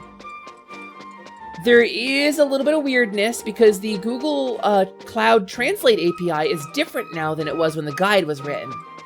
So you don't get like a free number of credits per month anymore for Google Cloud Translate API as the guide implies. You actually have like a 3-month trial and then you gotta start paying. Cowie, I'm not sure. In the intro cutscene it shows 5, but it's either 4 or 5. So here we are in Katara!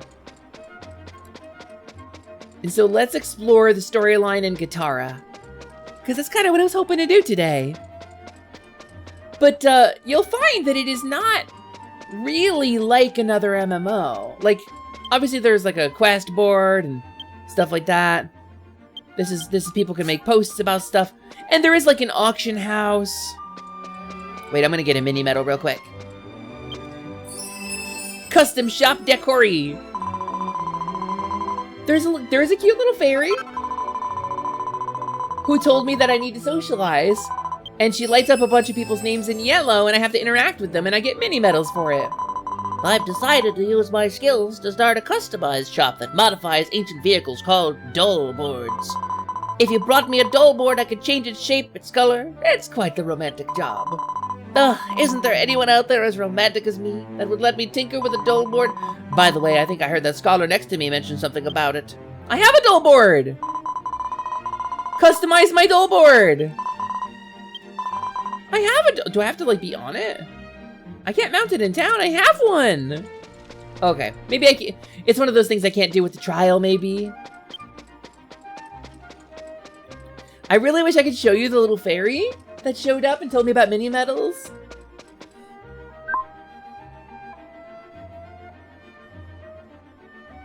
DeepL is free. Oh, sick. I'm using the Google Translate one, but DeepL would probably be a better idea then. But oh, I wanted to show you guys, right? I got distracted.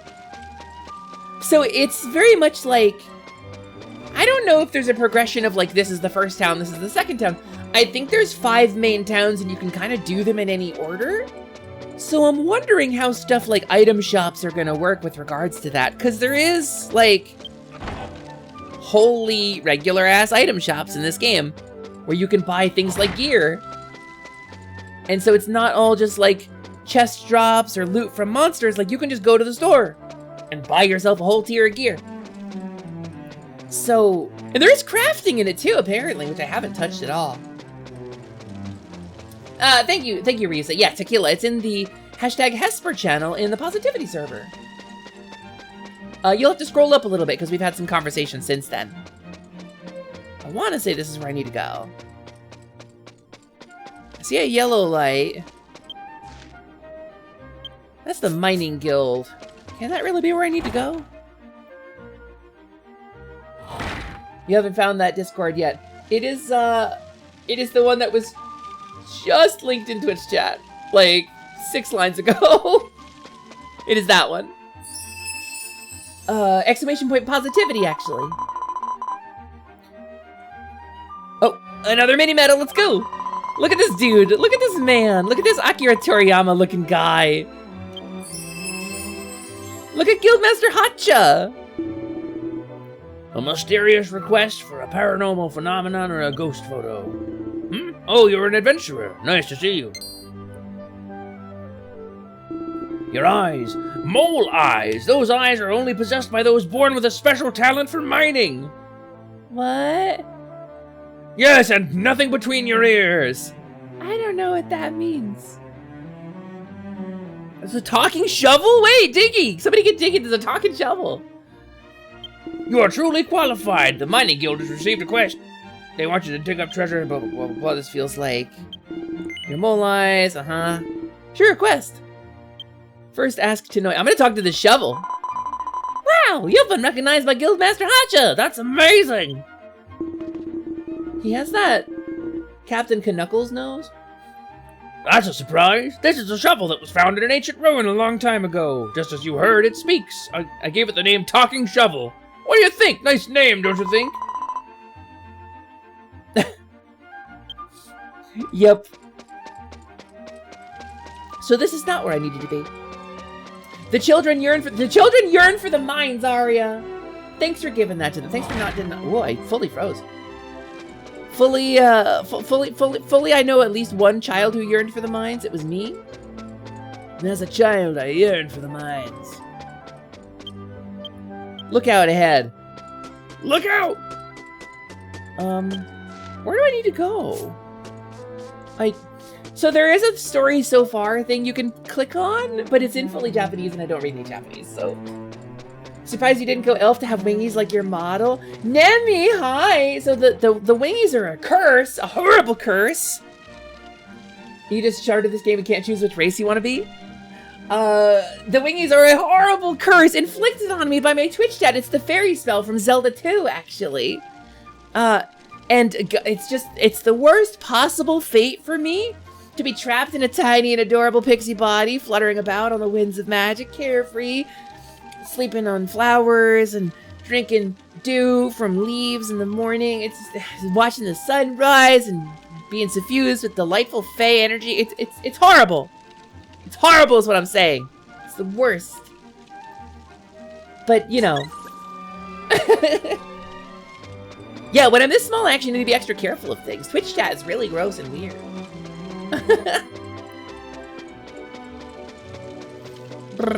So we gotta figure out where we're going. But I did actually make an elf. I also made a dwarf. Cause I gotta have big little guy energy, you know? It's kind of my comfort zone. Wait, you have a yellow name too. Okay, sick. Barf!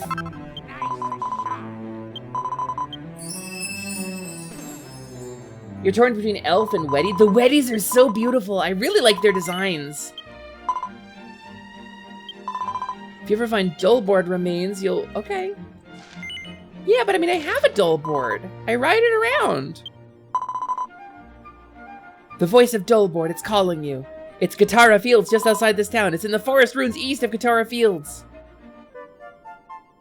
Oh, so like it... Oh, I have the rental dull board. This is for like my actual dull board. Okay, that makes sense. Here's the crafting stuff. Where am I supposed to go?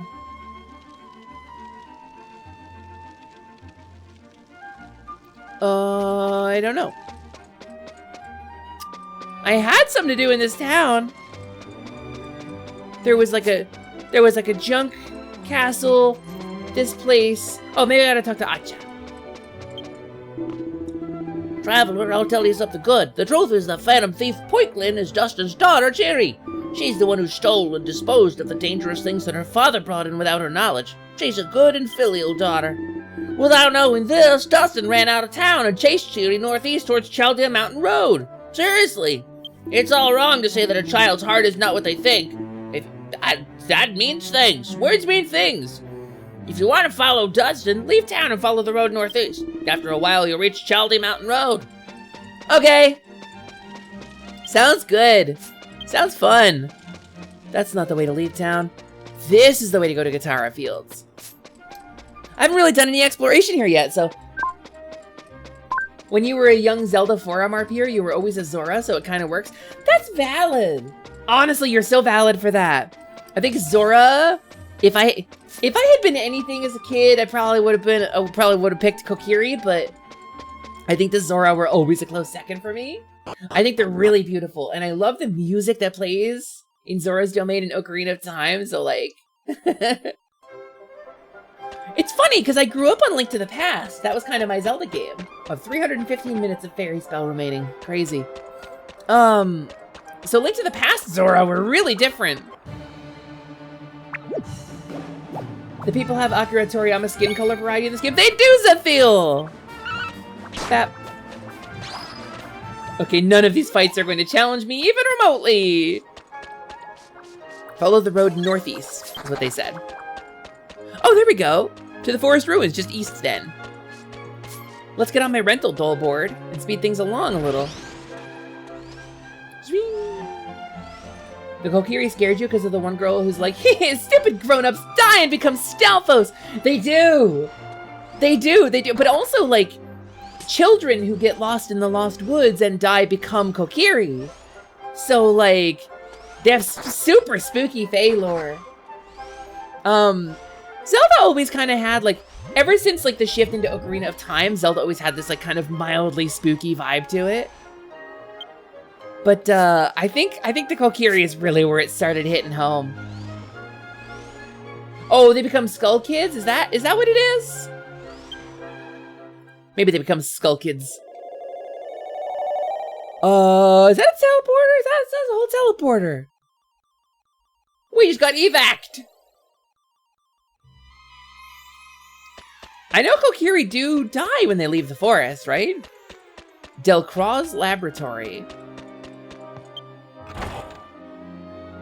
Okay. The Forest Temple is the real horror dungeon. Shadow could never. So that's the bad guy from a previous Dragon Quest game? For a native of Astoltio, you're quite an interesting guy, seeing me and speaking to me. I am a genius magician who has made great inventions that you natives could never have imagined. If you want to know more about I's great inventions, talk to the wardrobe there, because the face ain't listening. I'll, talk to the wardrobe, then? Oh, it's a chosen resident! Cool, a mini-medal! Alright, neat. Oh, it's Stoltia! I'm a monster, so very, very sorry by talking to you like a normal person. My name is Wardrobe, and your name is Heifer. Nice to meet you. That dandy Rector over there is my Master Delcroix. Master's a genius. Amazingly, Master can create the items needed to become a vocation called an Item Master. Item Masters can attack with hammers, boomerangs, and spears bows, and can also use the Item Master skill. It's amazing. Not only that, he can do something even more special, but that's a secret for now. It'll be a fun thing to reveal later. Like me on Saturday. How about it? Would you like to become the new vocation Item Master that Master has I'm a minstrel. I want to be a minstrel. That's a pity. Master's trying to spread Item Master to the world, so he would like to cooperate. So it's changing jobs is just that easy? That's rad. They were right because people turn into skeletons past a certain age IRL. That's true. People do. I mean, you're already part skeleton. You're already at least like 50% skeleton, so. I don't know. I don't remember the specific nuance of like the creepy Zelda lore, because a lot of it is like fan lore or things that are inferred rather than things that have ever been confirmed. So like, I try not to get too hung up on stuff like that. I try to just enjoy what they show us in the games, you know. Oh, Golem! Golem. I bet I can fight this guy. I bet he's really, really tough. Seems pretty strong, ... Yeah, I got 4 people in my party. We'll be fine. What's the worst that could possibly happen? I mean, I did bust into Caitlyn one day. Oh, that's 1 damage. I'm level 49 and that's 1 damage.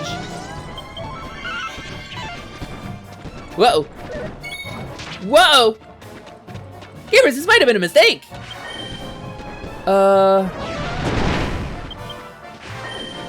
This might have been a foolish choice. Uh-oh. Why are you swooning over me? What? What does that mean? Is it because of my charm? Because I'm a minstrel? Wait, okay. Let's see what I got to hit him with. Alright, hold on. I can do real damage to him.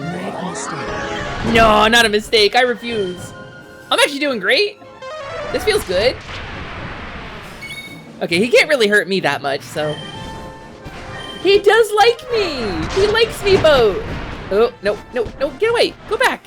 Go back that way!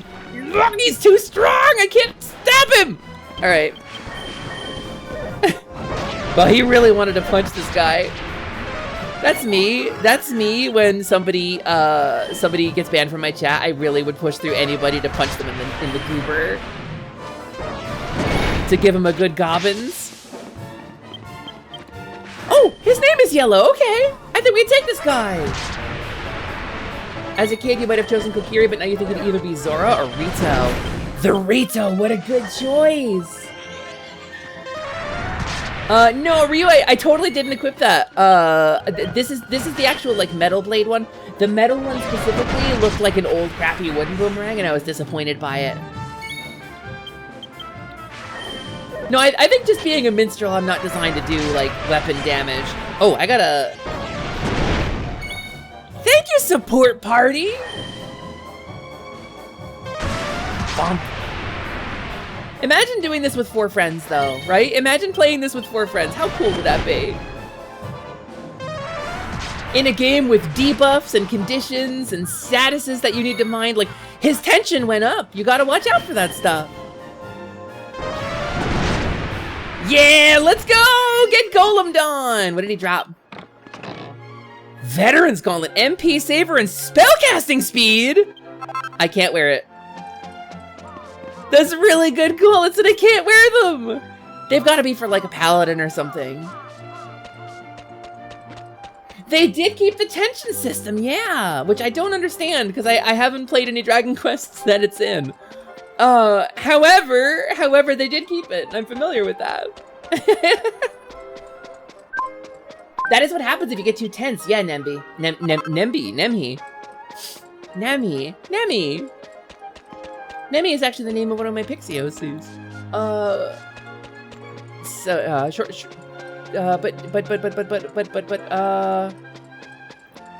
So there is a dot on the map here, and it doesn't appear to have any importance to me. So let's check the north one, I guess. You discovered that martial artist really needs to... Fantasy art has appeared on the map. What? What is fantasy art? I don't see anything on the map. What does that mean? Look at that guy. Wait, look at him. Look at that guy. He's a big bug. What are you? Armored ant. Wow, look at that dude. Let's give him the crackles. Oh, he's pushing me. He's pushing me. Whoa. Whoa, I can't cast spells while he's pushing me. Oh, not enough MP, that's why. Bap. I see! Uh-oh, uh-oh. I don't like that. I don't know what that is, but I don't want to be near it. That feels like a bad idea. No, run! Whoa, wait, actually, he does a lot of damage. Hold on, I should have checked him out first. I should have checked this guy before he wrecked me. I do not have any way to restore my MP right now. Oh, line of sight was lost. Whap. Yowza! I'm gonna have to rest. I'm gonna have to go back to the inn, I think. Wasn't expecting to get my butt so thoroughly. Oh, his name is still white, despite everything. Uh-oh. Do I have anything that, Oh, these all cost MP too, don't they? Yeah, they do. Alright, yeah, I really can't do anything here. I have to depend entirely on my allies who are doing no damage. I think we're running from this fight. I think we're going. Huh? Huh? Huh? Okay. Yeah, I think we're leaving. I think we're leaving. Arcanic, this is the MMORPG. You are correct. You are correct. This is the Dragon Quest MMORPG Dragon Quest X, never released outside of Japan. I'm playing on live servers right now. This is the actual online one, not the offline version. Wait, we're back to the screen? Oh, we're back to the screen. I forgot to turn the thing back on. Thank you, Bancha. Sorry, gamers. Boop. That should fix it. That's my bad.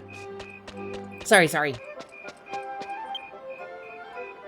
The wall had collapsed, and the floor stones were piled up haphazardly around the area, but nothing in particular could be found. If it works like Dragon Quest VIII, Tension is a status buff that multiplies your attack damage by a certain amount for one single attack. It can stack up to a certain amount, 50 at game start, but can go higher later, but can easily be interrupted by some status effects. I see! Understood. You can never live in a fantasy world because the second the giant bugs come out, you're ruined. I mean, I agree. Heppa tries to leave. Wait, I'm here. Hepper notices the remains of the master machinery beneath a pile of floor stones. Hepper receives the Dullboard remains key item. Oh, the voice of Dullboard. Yay! Okay, that's not the quest I thought I was doing, but that's pretty rad. Also, hi, Neko. Hello, welcome. Yeah, the golem really took all of my mana. There's probably gonna be a camp or something that I can hit to restore my MP. At least I'm hopeful. I'm at least hopeful about it. You know what, Ryusei? You should have logged out at the adventurers thing and put yourself for rent. I would have totally rented you. That's a thing you can do, apparently. Wait, you did? Oh, wait. Can I... Maybe I can go back to Katara.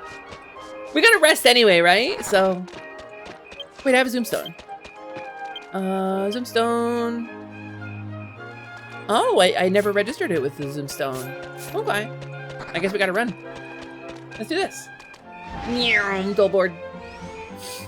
Rent to Ryu! Yeah, we're gonna rent to Ryu. We're gonna rent a wizard.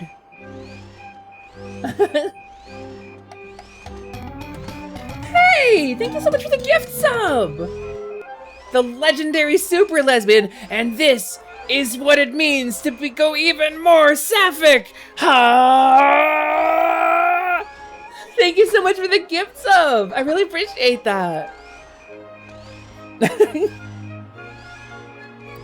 There's a much dirtier joke that came to mind first. If you heard me stumble, it's because I was swallowing the dirty joke.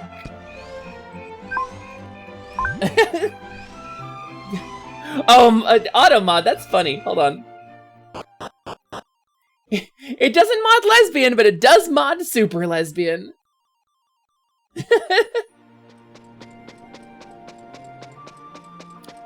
Zoom. Okay, so we gotta go to the inn, which is in a place. Looking at the map. It is, I just ran past it. Oh, no, it's... Wait, which one do I gotta go to? This one. I gotta go this way. Pretty sure it's at the inn I gotta go to. Wait, what if I got my Dullboard first? Hi, men. Men. Whoa! What are they doing? They were roommates! No, don't do that on my Twitch stream! I did find your Dullboard. Yes, please take my Dullboard remains. That's awful. This is the worst thing I've ever seen. But don't worry, I'll fix it. It is an easy spoon.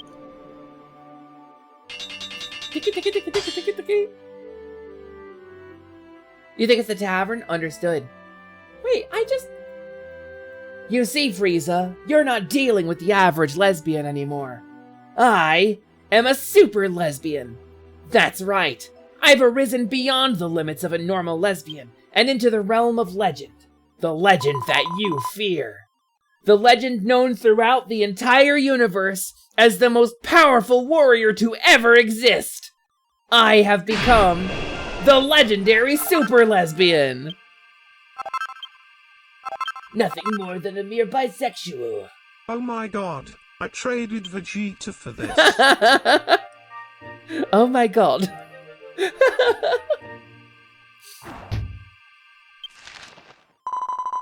I was talking with it while fixing it up. It said you look just like its previous owner. With that in mind, I'm sure you two will get along just fine. Oh, so it's got a type.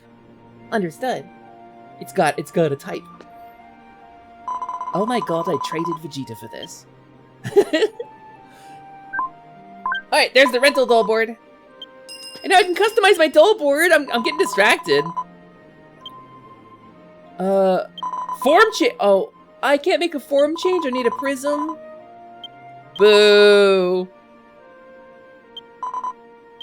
I can change the color of it.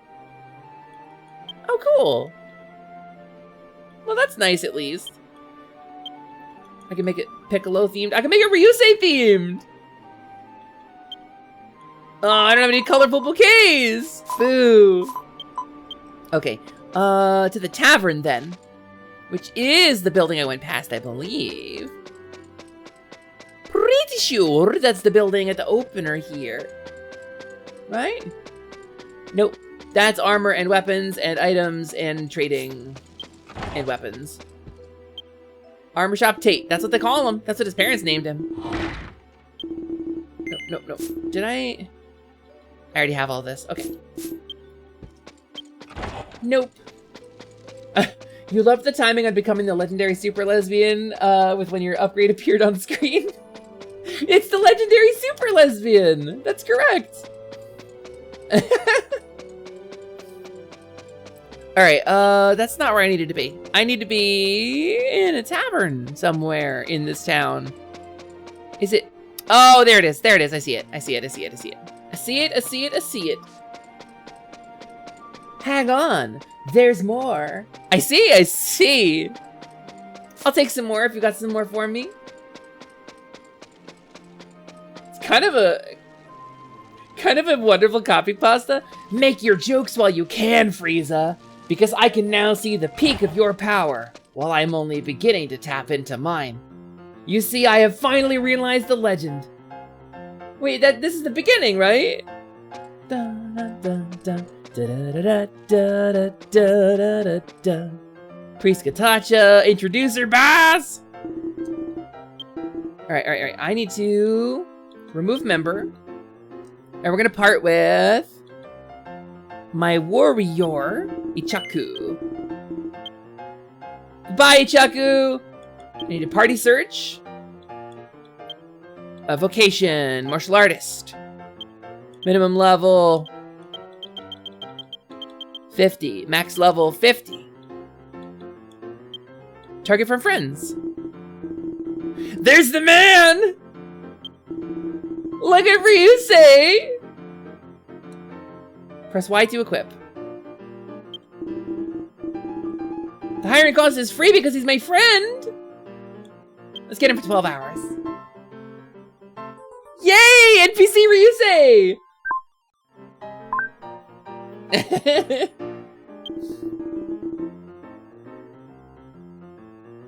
Gonna lurk for your drive home. Have a good drive, Ryusei! Be safe!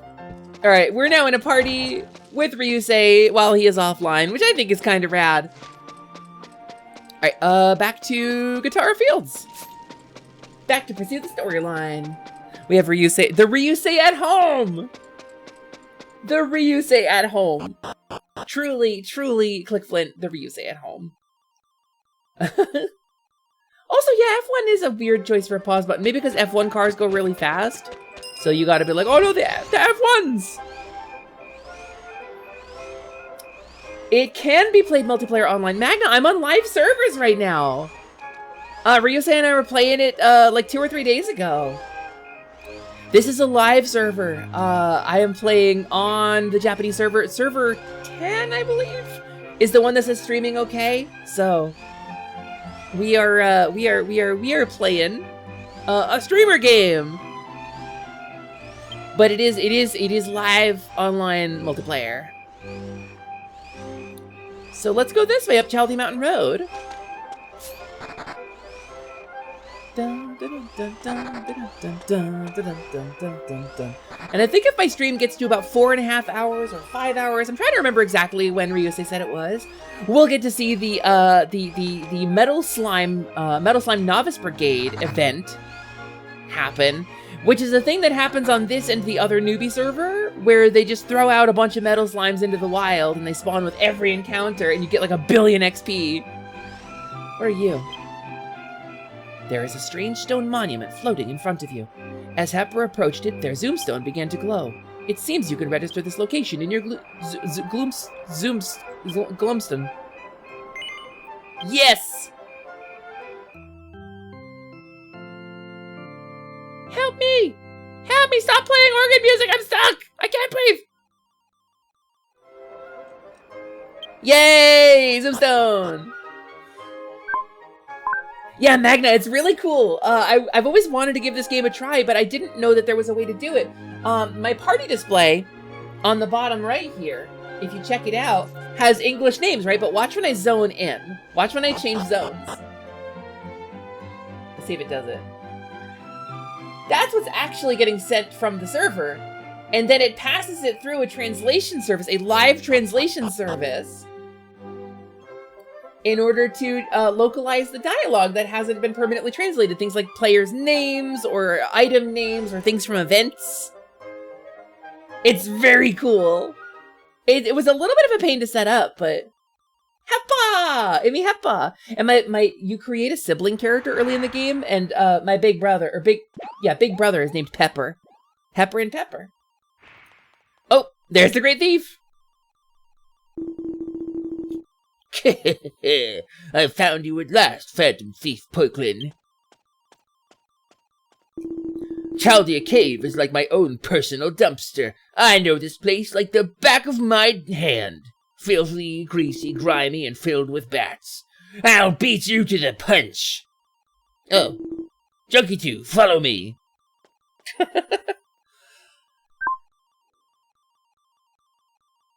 I know it's like junk lackey, but junkie does mean a thing. This cave, I think? Oh, look at these little guys! Wait! No, come back, I'm fighting you. He was like, oh shit. It's a Wicker Man! Wait, why don't I have an item equipped? Where's my weapon? Well, Ryusei punched him into Tuesday, so that's fine. Did I switch weapons somehow? I don't know how I managed that, but I did. Do we know how much time passed and whether Pepper survived? We don't, Click Flint. We have no idea what happened with the time traveler or what's going on. I actually haven't played this at all outside of some grinding since the last time I streamed it. So, we haven't missed really any story. I talked to, I think, one NPC. And I saw a single cutscene, wherein I met the junk guy, the king of Junk Castle, and then I met the great thief, Poiklin, and learned that she was the daughter of the guy. Lava Lump. It's you. You're the time traveler, but you just go back in the past and move all your stuff around so you think you're going crazy. Ah, past lighting. Yeah, that's a noble pursuit. I'm turning this thing off. I don't want to be on the dull board anymore. It makes an annoying noise. Zabi? How tough are you? Being level... Oh, I didn't rest when I went back to town! What a fool. Huh. Well, I'm not one-shotting everything, so... Bat. Watch Ryusei punch this dude in the next week. Bump! Whoa, actually, these guys are kind of tough. They got a lot of blood in them. Interesting. Hi, Mafty. Hello. Thank you for the first time chat. Welcome in. Nice to see you. My name is Hesper, Lumina, Lightwing, Assiduous, Temporaria, Alexandria, Moet, Choco Taco, Hydro Puncher. Everything went better than expected. First try, perfect timing. 10 minutes later, talking club. I just want everyone to be okay. Lilyhoof. But you can call me Hesper or Lumina for short. It's nice to meet you. Hope you're having a good day. We're playing a little bit of Dragon Quest X here right now. My first time ever playing this game. I finally have a chance to check it out. It was never released in the United States, so it's Japan only, as I understand it. And I'm currently teamed up with my buddy Ryusei, but he's offline, because you can save your character as like a hireable dude. It's quite a bit of XP. I'm not quite level capped, but I'm close. There are level cap breaks that you have to complete, like story quests and stuff to sort of break the limit on. And I have not gotten to that point. May I ask a somewhat personal question? That's a bold move for a first time chat, Mafte. I'm curious to hear what you gotta say.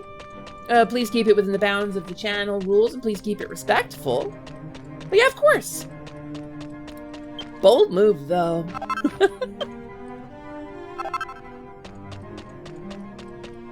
Are you prepared for the repercussions? Arcanic? Arcanic, I'm not gonna lie, buddy. Your name is the same color. And I genuinely thought that was the response that the user was giving me, and not you. Thank you, Banja. Very, very kind of you. That's just kind of a sign you made it, right?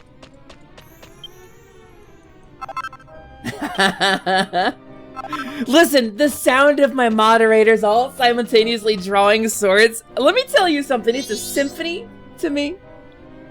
It's a symphony. It's sweet on my ears. I love this sound more than any other sound in the world.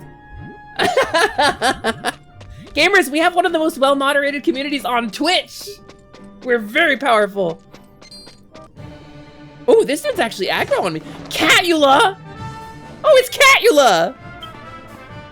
Well, I can't. I don't have any MP. Wait, oh, Ryusei's tanking! He straight up pushed the dude out of the way! Look at that! That's awesome. I love this mechanic. If you are, like, a melee combatant, you can shove the enemy physically out of the way to keep them away from your friends. I think that's great. I think it's rad as hell. I saw Ryusei had linked me recently what the Metal Novice Brigade, like, quest schedule was. Or what their timing was. Yeah, Glottal, it's nice when randos give mods the time to hover over the band button so they can race. Truly, truly, the mods get to test who's the quicker on the draw.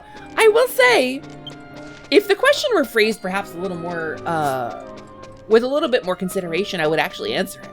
It's not a discussion I don't like having. The discussion on when I first started to identify as transgender. Reflexes. I'll tell you, I first started identifying as transgender when I was 21. I had a really good girlfriend who talked me through a lot of the pain and a lot of the miseries that I was feeling, and helped me identify why I was feeling the way I was feeling, and helped me get in touch with resources to try to make it feel better instead of just living in pain all the time. When did I notice something was wrong with my body? I think my earliest childhood memory is of knowing that. I think I was like probably 5 or 6. So, how long have I been transgender? My whole life. There's never been any question in my mind that I was not put together right. However, once I was exposed to the culture surrounding transgender identity, I started to find my way into a more comfortable way of expressing that and making the gender dysphoria better and finding ways to make myself feel better. So, I think there's kind of this false narrative that people not being exposed to what they call transgender ideology is going to in some way cure trans identity, right? It's going to some way eliminate it. It's not the case. Some of my earliest memories are of knowing I was put together wrong. Like, it's a very intense sensation. The ideology is what helps me make it feel better. And I'm going to restart my tracker real quick. Hold on.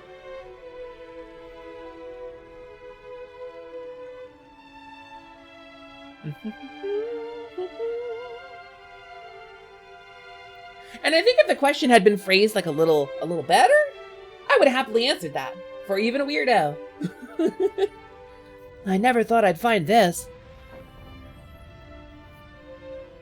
Look at that shot!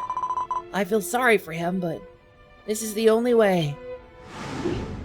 What are you doing? He may have kicked me out, but he's still important to me. Oh, you're... That's right, you're Hepper. I thought I'd seen your face somewhere, but you're not the one who I saw in front of Junk Castle back then. Is that so? He asked you to come after me, did he? Sorry, but I had to throw the green tablet into the magma, so no one can ever get their hands on it again. Necromancer says, it's not about conversion, it's about awareness. The fact you're trans is always true, but often people don't realize who they are until they meet people who've had the same journey. Yeah, it was, truthfully, it was painful and sad and miserable, and I fought against it for a really long time. I was religiously saved. I went to conversion therapy. I had all of the things that they try to do to cure trans people in my life. All of that stuff I dealt with. All of those things I endured. And at the end of the day, none of it made it better. None of it made me feel better.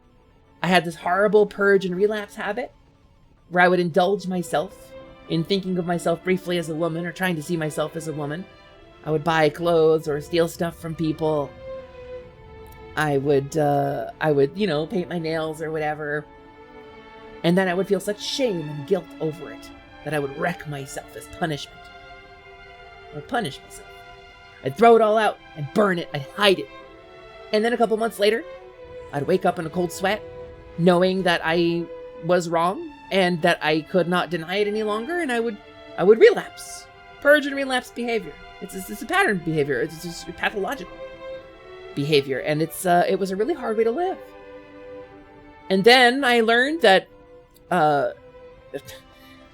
instead of the horrible, warped versions of trans identity I had been given in the past, I was taught that there is like another way to do things. There is a happier way to live, a more comfortable, healthy way to live where you feel valid and comfortable.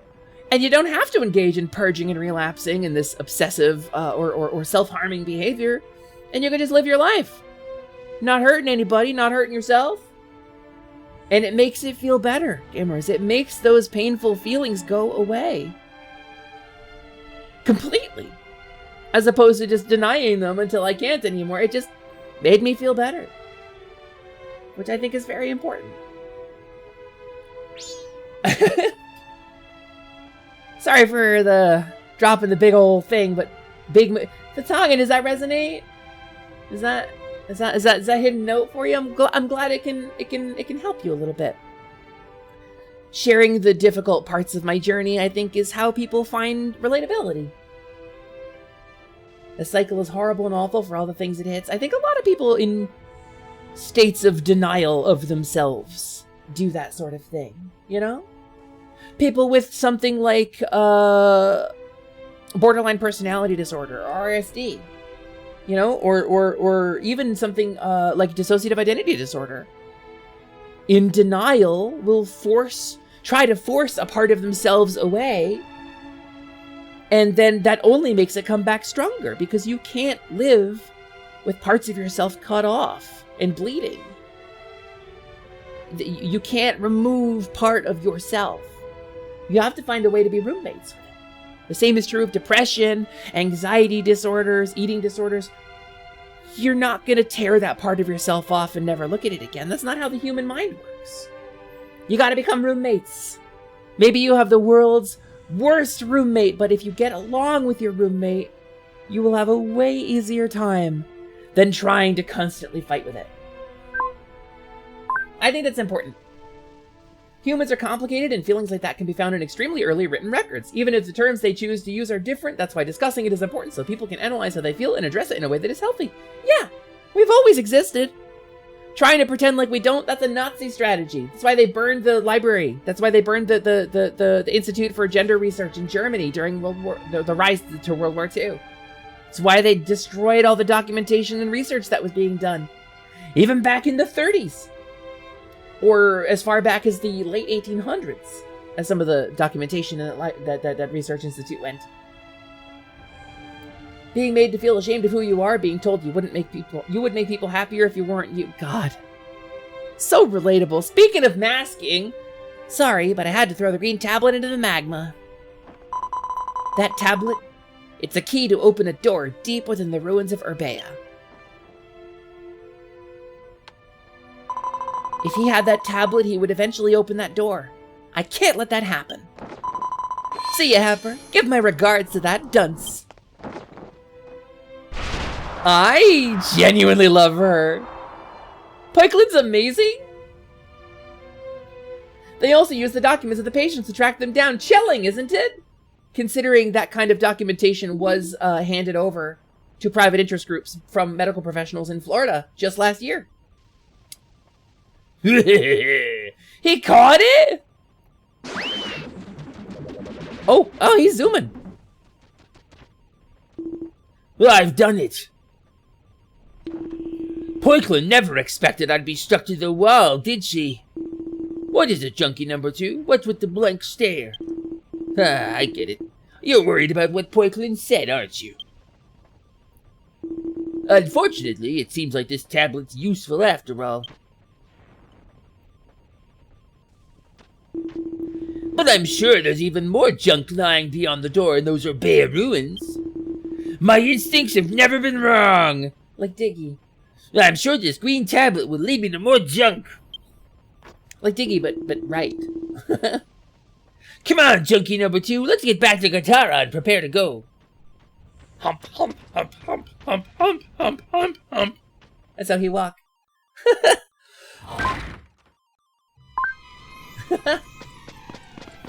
Did you hear Dora survived to being in her 70s? I did, Lilith. I did. What an absolutely incredible dub.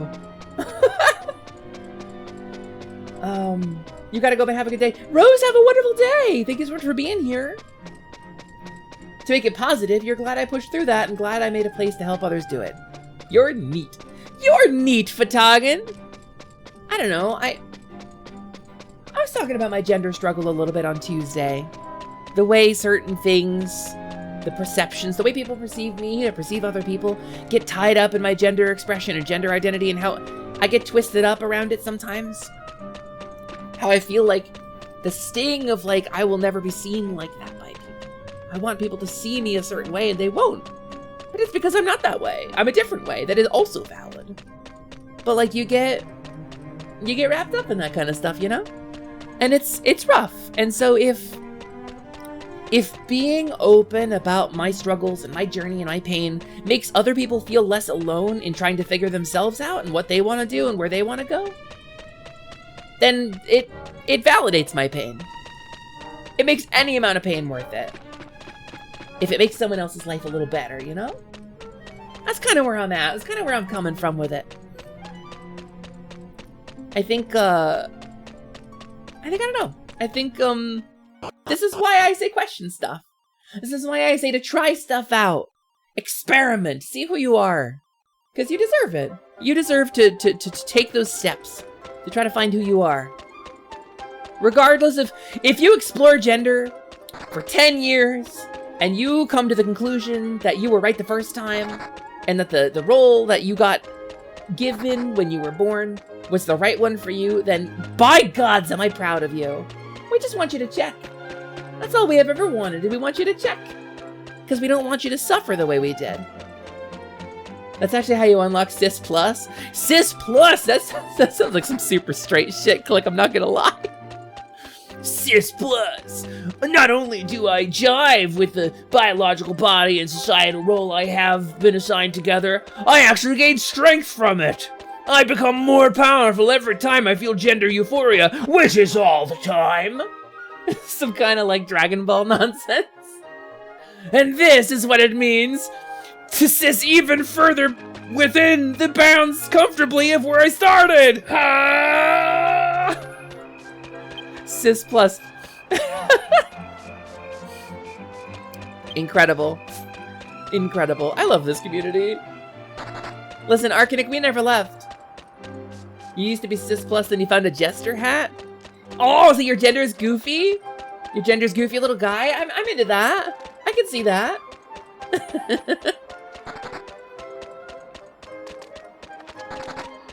If people aren't happy with you being able to be you, maybe they don't deserve to be happy. You know, I understand the sentiment, and I do share it to some extent. I think if your happiness depends on someone else's happiness being taken away, if your happiness depends on someone else not being happy the way that they are, then you don't deserve that happiness. That's true. You don't deserve that particular happiness. What I will say is while your happiness never, ever should come at the expense of another, is that they do deserve happiness. Because I think everybody does. I think if you have done bad things in your life, you still deserve happiness. I think if you have been a piece of shit for 30 years, you still deserve happiness. Because I think it's a fundamental human right to deserve happiness. To have people love you and to love them in return. To feel comfortable in your own skin, to feel safe, to feel supported and nurtured and loved. I think everyone deserves this, even shitty people. I think shitty people would be less shitty if they felt that. Truly and honestly, I think if everyone felt comfortable in their own skin and like they had enough and that they were safe, I think the world would have way fewer shitty people in it. I truly believe that. And so, like, when it comes to if you don't, like, deserve happiness, I don't know if I agree. I just think your happiness shouldn't come at the expense of others. And I think you don't deserve that specific happiness. I hope that makes sense. You're oddly enjoying just watching Hesper's little gal run around. Stomp, stomp, stomp, stomp, stomp, stomp. Look at this incredible run cycle. The walk cycle is pretty good, too. She leans back a little bit. Her legs are a little bit faster than her head, and she's always trying to catch up with herself. I really like that.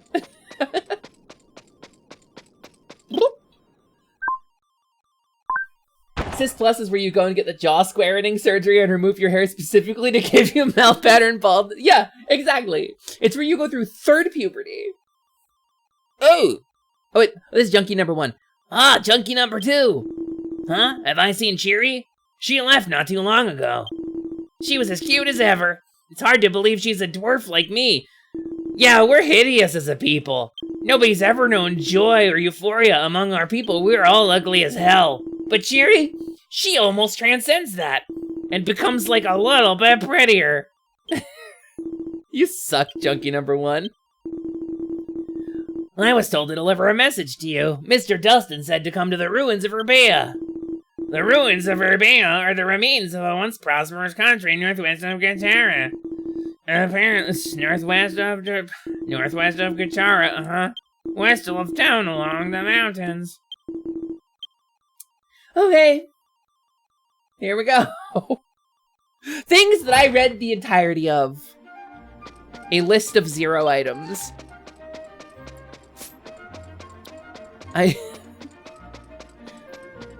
Junkie sounds like Torbeck! Torbeck isn't comfortable with any of this. Yeah, Torbeck needs to drink your blood. Just a little bit. Click Flint. It's a new voice I'm trying out. I've never tried that one before. You like how Junkie's just turning into strong... just turning into strong bad. Yeah, Cheery, the girl Cheery, she's like, you know, totally all about this sort of stuff, and she's like serving, you know, and she's giving, but sometimes, when a girl is serving and giving, she has the ability to serve-give, a special sort of thing, where you can both serve and give at the same time. Voice is terrible in the best way. I'm pleased with it. Junkie number 1 has a little bit of internalized problems he might need to unpack. I think Junkie number 1 could use a dress. Oh, Pteranodon! Hello, Pteranodonial.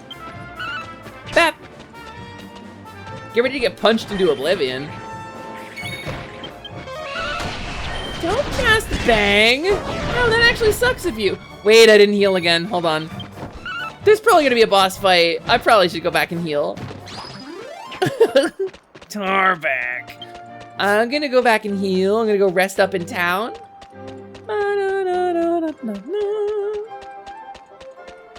Yeah, I never believed I could be pretty, then dress goes spinny.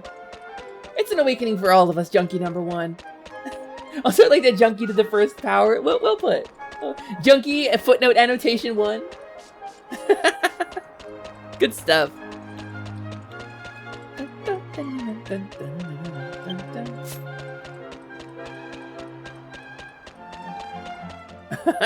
Can we compromise? I think I'm not going to compromise my core principles, but I think we agree. I think we're on the same page, Dan. I think I said it the best way I know how, so I'm going to keep it at that. But I think you're super valid. We gotta go rest at the inn. Thank you, by the way, Ptolemy. Thank you so much for the sub. That's 8 months. That's almost 8 months, Ptolemy. Thank you very much for the sub. I appreciate that. Do well, do good, punch evil. I'm into it. Boop. Gwomp. And we're gonna rest. Innkeeper? No, wait, where do I go to actually take an... Your name is Roots?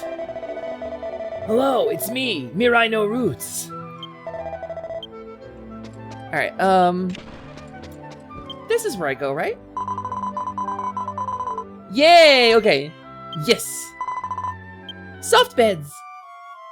Dun, dun, dun. I have so many DMs, oh my god. Double checking real quick, making sure nothing is super important. Double checking.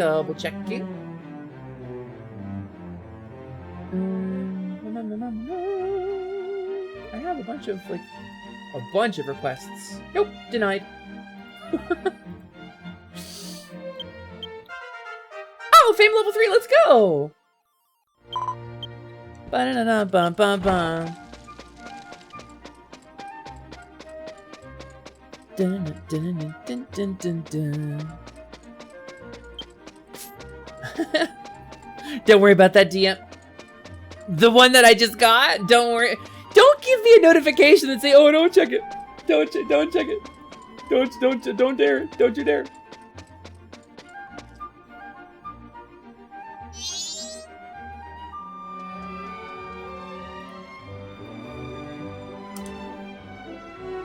Click Flint. Click Flint, buddy. Click Flint told me not to worry about this DM, gamers. And I need you to understand why I think that Click Flint has committed a crime. In telling me not to worry about it, I think I've been lied to. I think Click Flint misled me. Stay in school, kids. Don't do drugs. We love that little guy. We love that little guy so much, actually. I fully forgot where I was supposed to go just now. Oh, there it is. The ruins of Urbana. Do the 900, swing your arms from side to side. Oh, there's a log. It's a chat log. Neat. That was drawn with a fingertip while you were on wrist rest. Clickfoot, your art is powerful. You have a really distinctive style, a really unique take on art, and I think the restriction might actually have done you a big favor in that it has altered it from your unique individual style in a way that made it look really unique. I think that bee is maybe my favorite bee. And I grew up on Maya the bee, and she's great. She's always helping people, but I think you might have just overcome Maya the bee in my estimations. That's your new avatar, right? That's who you are now? You're not a centaur anymore? You're the rad kick-flipping bee? It's truly, truly incredible. What is this guy? Hey, how's it going? Siren, welcome in. Look at this little guy. Look at this sad little ghosty boy. We're gonna fight this guy. Whoa, 2 of them. Zeppelings. I think these are lightning guys, actually. Whoosh. Oh, they're windy guys. Do the windy thing. Huh. Whoa, okay. I don't know how tanking would work in this game, but I know it's possible to get an enemy angry at you. That. But I think I would like a game without perfect tanking. I think that's more fun. I think kind of like in City of Heroes, you know? Perfect tanking is very efficient, but it's less fun. For the healer, especially. No, there are 2 of them. This is getting out of hand. Little guy, Siren, it's a little guy. You're correct. You are correct. It's a little guy. And the YouTube channel Hugbees that gives us how it's actually made. He stopped making those, I think. I think he did a final one. I did have one of my emails read in one of them. I am actually featured in one of those videos. I made a comment about Liquid Brown and local taco manufactory. That was me. I had an email answered in one of those. You played a lot of Corruption of Champions. Oh, City of X. City. Oh, I don't know what that would be. What's COC? like Clash of Clans by Suburkle? Yeah, that is. Neko. Wow. What is that? Neko, what is that even? What is that even?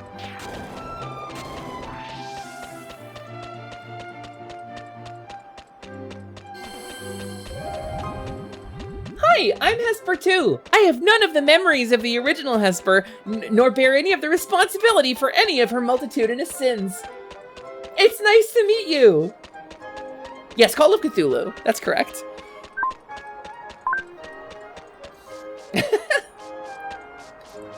Yeah, I don't know what to tell you, Gabby. I don't know what to tell you. I guess I could register this in my Zoomstone, but I don't wanna. Nice to meet you, Mrs. Do. Yeah, Hesper, Tumina, Lightwing, Deciduous, etc. Wait, oh, it's a dungeon. It's a whole place. Look at this cool, hold on. I'm like skipping past all the architecture. Look at this mine. Look at these slabs. Look at these slabs. And then look at this cool dungeon. This is so classic dungeon. This is so like old school. These are corridors that you'll need to map out on graph paper. Stream Raider instincts flare up. Oh, is that it's from a library I licensed actually. Thanks, Clickflint. That green tablet. I know I threw it away, so why does he have it? Ah, you're Hepper, right? Swoosh! The eyes of justice shine brightest in darkness! The beautiful lady thief Poiklin, arriving in all her splendor. Ah, this isn't the time for that. Please, Hepper, you have to help me. If you don't, he's going to make a terrible mistake. The truth is, deep underground in these ruins, there's a door that can only be opened by the green tablet, and behind it lies a mysterious ancient weapon. We have to get the green tablet back before he wakes up the ancient weapon. Maybe a ruby or a sapphire, or he went around that corner over there. If we follow, we can catch up with him. You don't think this cave is a natural formation? No? Stalagmite, iron bite. Stalactite, iron bite. I rest my case. I like Poiklin too. I think she's great. I very much enjoy her. They must have used the same sound. I think so. This is a hat ham witch. This is a hat ham witch. Just in case you guys weren't sure, it's a hat ham witch. Were you wondering? Were you wondering about the monsters in Dragon Quest? Well, wonder no longer. Wow, Ryu's a good tank. Paxton Fairy makes a demand. Thank you. Paxton Fairy makes a demand. Has been lifted. Has been satisfied. It's just been imposed. Oh! The geisha's beef and the weef cheats with the sheaf of wheat. Understood. Thank you, Paxton Fairy, for telling me that. You want their hat? It's a whiz pig? Is it a whiz pig? It might be a whiz pig. Might also be a whiz pig.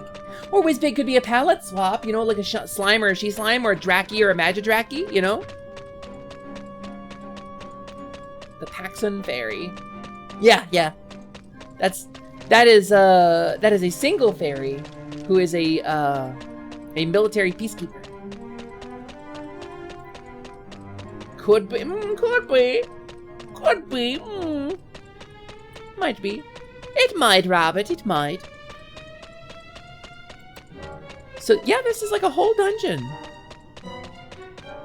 I bet you could run through here with a couple of people and clear this place out and get a ton of XP. This is kind of like an old school MMO dungeon too. In a really kind of cool way. I wish there was more interactable stuff like hidden around the corridors, like a really good dungeon. But this is kind of the basic structure, because this is like an open world area where anybody could show up, right? I could run into other players down here. I do love this stuff. A collapse blocks me from going further that way, but let's check out over here. Wait a minute, I see ruined chamber. That's gotta be the way. Look down there. The zombies down there. Little zombuses. Little zumbos. And kind of a lot of old like PS2 era like JRPGs have dungeons that look a lot like this too.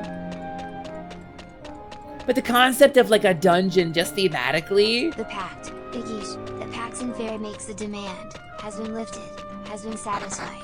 A geesh has been imposed, has been lifted. The pax and fairy is satisfied. What the crap?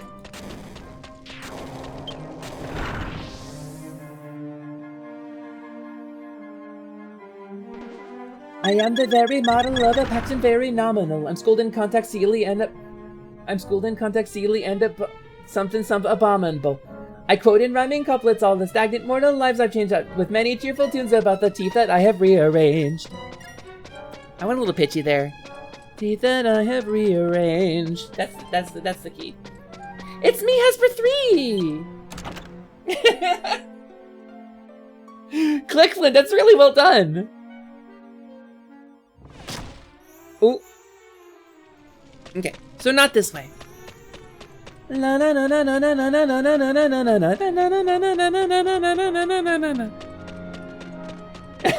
it's pretty good. I've never actually seen the show that it's from, and I do not know the name off the top of my head. However, I'm very familiar with the song itself because of its many, many parodies. I am the very model of a scientist Solarian. Or the 8-bit theater one, which I forget, but I am familiar with that one. Pirates of Penzance, that's the one. Yeah, I've never seen Pirates of Penzance. Ooh, there's like cogwheels in the wall. Look at that. Look at this cool dwarf ruin. Shiny. The Pirates of Twitflin said. The local theater group you work with did a version called Space Pirates of Penzance. Vatagan, what kind of life are you leading that you got to get involved with, or at least go to, the Space Pirates of Penzance? You know what I got? I got like a retro car crawl one time in a drive-in theater that was a projector and a screen that kept blowing over in gentle winds. You got the Space Pirates of Penzance? What the genuine crap? I'm perplexed. I'm baffled. I'm bamboozled. Whoa, it's a robot. It's a robot. A robot. Some kind of wonderful mechanical man. See if I can fight this guy. These guys are historically very tough monsters in the biomes you encounter them in. He's just kind of pushing at Ryusei. Whoa, the flash kick! He was holding down that whole time. He hit up and fierce kick.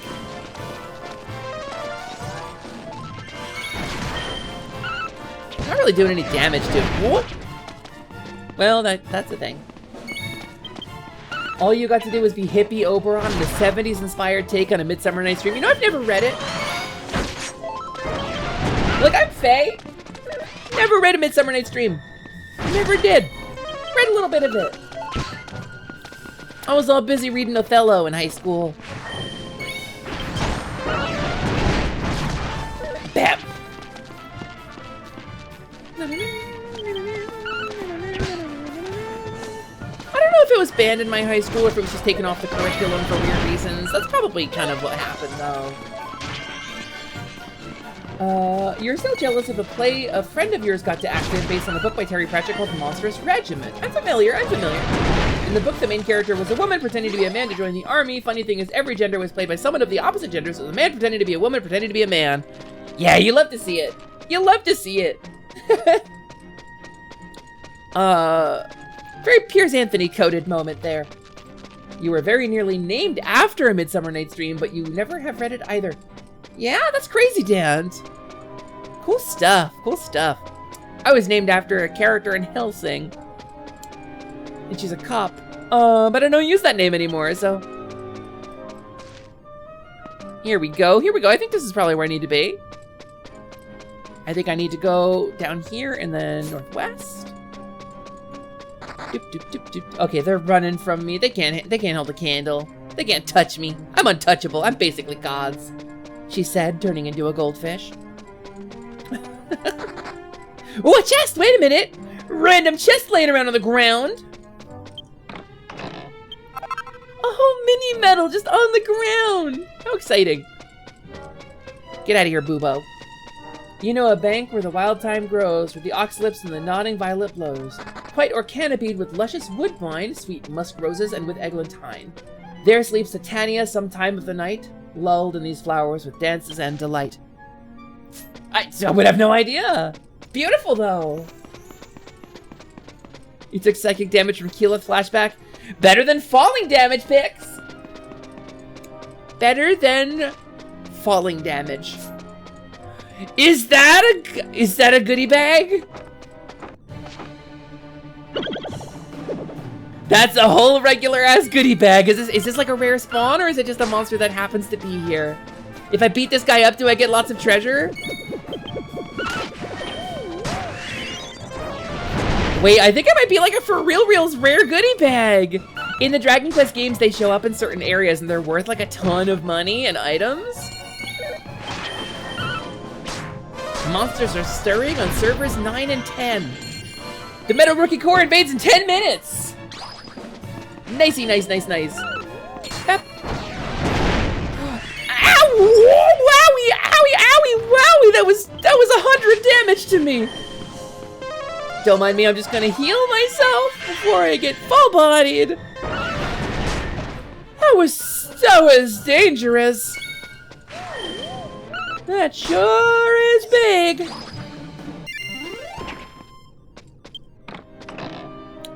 Fond Wand +2 occasionally charms the enemy it hits. I can't use this. However, Hesper can.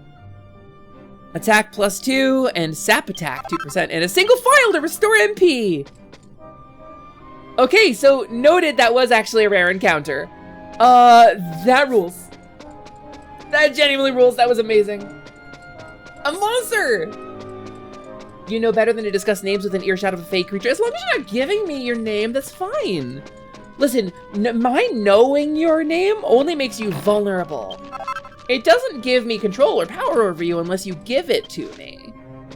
It just makes you vulnerable to other things. So that's fine, right? That's funny to you because the only Hellsing cops you can think of are too famous to have been your dead name. That's correct. You are correct. I'm not talking about my dead name. My dead name does appear in a video game that came out in the last 20 years. In a fairly prominent way, but no. No, I'm talking about my government name. Yeah, you were born like 2 hours after Midsummer Night, so your parents had to go with their third choice of name. I see.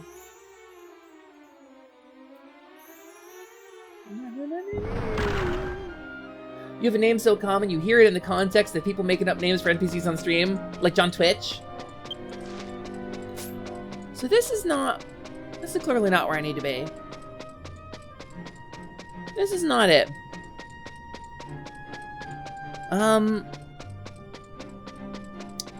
So I don't think I have a map marker for this, right? Or Pete Bungie. Yeah, Pete Bungie or Greg Amazon. Or Robert Shelf, CEO of... Oh, Hall of the Lost City. Hall of the Lost City over there. I do see it. I'm in the wrong staircase. I need to go to the one 45 degrees southeast of here.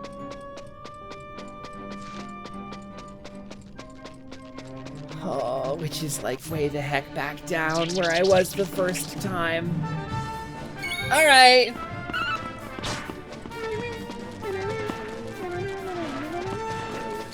Must suck to have to give up Bloodborne as a dead name. Yeah, Truly, truly. Giving up Bloodborne is a dead name. You could get into clubs with that name. Hi, Mona. Hello. Welcome in. I mean, you were here before, but I see your fig emote. Yeah, Boobin Lord. The game that came after Dark Souls 2. Boobin Lord. People mispronounce it all the time. The pushing mechanic is interesting. I'm curious to see how it would play in like complicated or difficult content. Cause like I don't know what kind of content this game really offers other than like this kind of classic Dragon Quest grindy stuff. But I know there is party focused content. I know there are like boss fights and stuff that you can do. So I don't know what it would be like. Welcome back from Din Din. Better than eating Tintin. I think Din Din is a better choice for food. Bunlith had it rough. It's true. Yeah, she did. She's pretty based though. She's very powerful. Whoop. You're stealing Boobin Lord for a Warhammer Fantasy Noble House? House Boobin Lord, yes! No, hold on. I'm gonna... You're saying it like it's weird. It's not weird. It's not. Hold on. I'll show you. I will show you the game's logo. And then you will agree with me. This is the... Oh, you can't look at that. This is the name of that game. Boobin Lord. People say it wrong. They say it's Bloodborne, but this is the name of the game. Don't worry about the Stephen Kirby, Lilith. Don't worry about the Stephen Kirby. Why is that saved in my stream folder? You don't need to know that.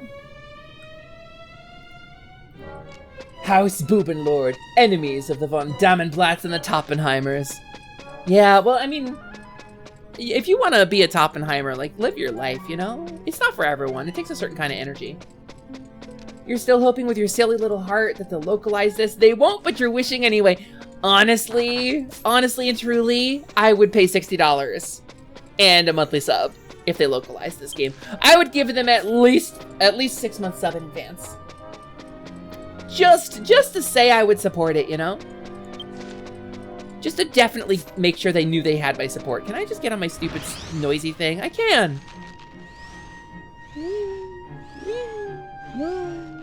I did go back to Final Fantasy XI for a little bit, but like, I kind of fell off of it, I guess.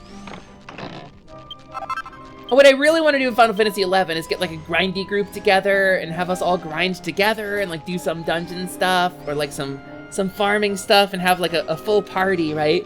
But Final Fantasy XI has given you now it's not trusts, it's called something. You can summon NPC companions who basically can just carry you through any content you need to do, just so you can see the story. The game is mostly on like memory lane mode, you know? And so the actual gameplay is not like a necessity anymore, so.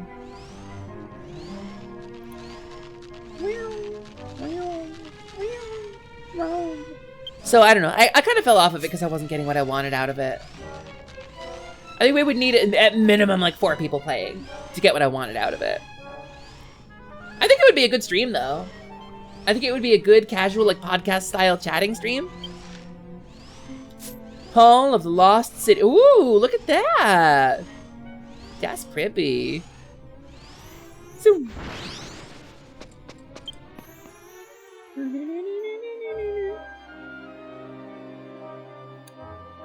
what do we got? Oh, there's that keystone on top. Whoa, junkie number 2. You got here before me. I don't like good assistants. Huh? What's the matter? You look unusually serious, considering how goofy you normally are. Usoda! So you've come to steal my tablet? Yes. You're a horrible person! How dare you deceive me by pretending to be a fellow fan of junk? I never did. Hurrah! Ooh. I got flattened! No one messes with me and my junk. Don't touch my junk! So I just have to put it in that hollow? He's such a good climber, Ryusei! Look at him, Ezio auditoriating his way up there. Come on, tablet. Lead me to the junk kingdom of my dreams. Junk everywhere.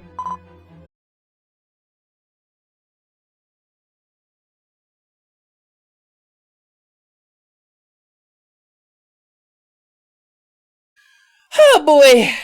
Oh boy.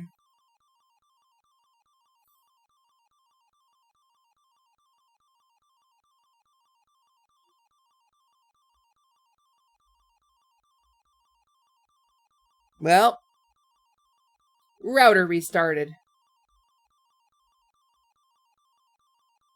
I wonder if it died. Oh, wait, am I here? Are y'all hearing me at the moment? Did it come back?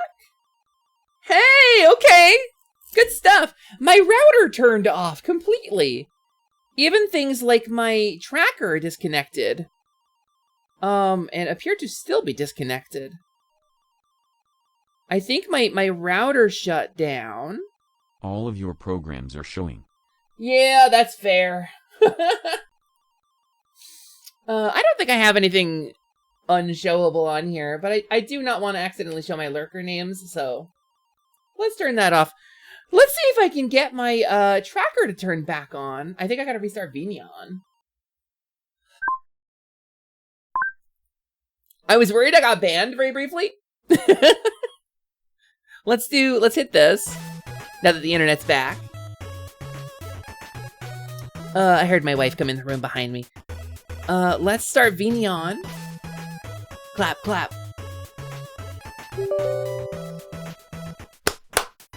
Hi Goulash, hello, welcome in. We lost, router for a moment. My router shut down. And I know it's not just my internet dying. I know it's my router shutting down because my tracker lost connection with my streaming program with Vignon, which happens entirely over the local network. Clap, clap. Clap, clap. Clap, clap. It's starting up. It's starting back up.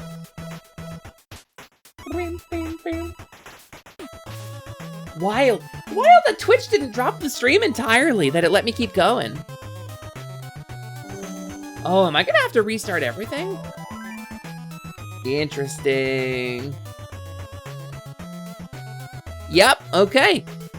Let's try restarting this again. How strange. Yeah, my tracker just fully isn't gonna work. Interesting! We're making discoveries today. What if I restarted my tracker entirely? What if I restart my iPhone? My Iphany? A tasty little snack for any dinosaur. But I just finished breakfast, I'm full up to my head, so I'll give him to yellow instead. Why can't I reset you? Is the lock on? Alright, slide to power off. We're learning! What if we imagined Hesper in the theater of the mind for the rest of the stream? Alright, we'll just do this. This is the perfect answer.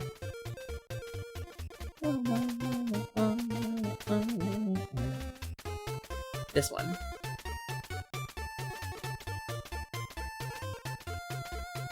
Hey, everybody. It's me, Hopper. Hello.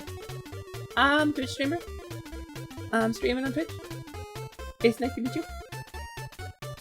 I'm gonna go eat a hot dog. And put on some sandals. And do human things. Like eating a hot dog and putting on sandals. I'm gonna go pay my bank taxes and eat a hot dog Hey, again. who's that? I don't know.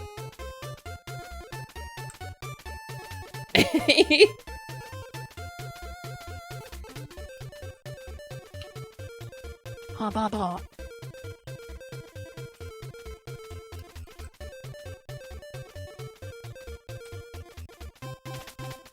no idea who that is, Botcha. Alright. iPhone, are you started back up? You are. I don't know, if this just isn't gonna work, I'm gonna just probably raid out, I guess. Weird that it's broken so thoroughly, though.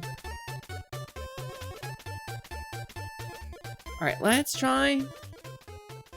Nope. Did my IP address change? Did my router, like, factory reset or something? It hasn't changed in, like, a year. Just a moment. Properties, here we go. 175, huh? And let's do... no Wi-Fi. What do you mean no Wi-Fi?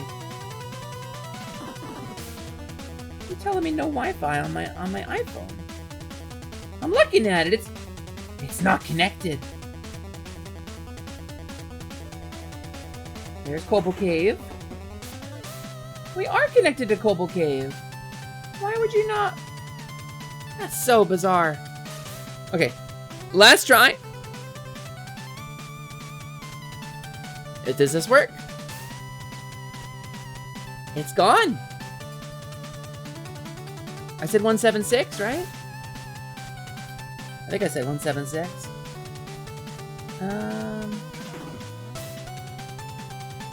Huh. Yeah, I guess,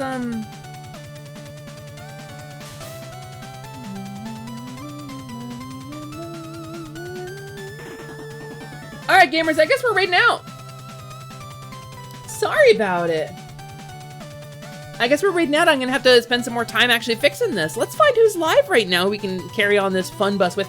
But don't fret, because tomorrow night on twitch.tv/Misa Deluxe, sometime around 8 or 8:30, I'm assuming, Eastern Time, we'll be playing Paper Mario The 1,000-Year Door. Please stick around for the raid, gamers. It will get you more channel points with me, and it's fun to drop a big number on somebody, and I think it's super rad. So let's see who we're gonna raid off to.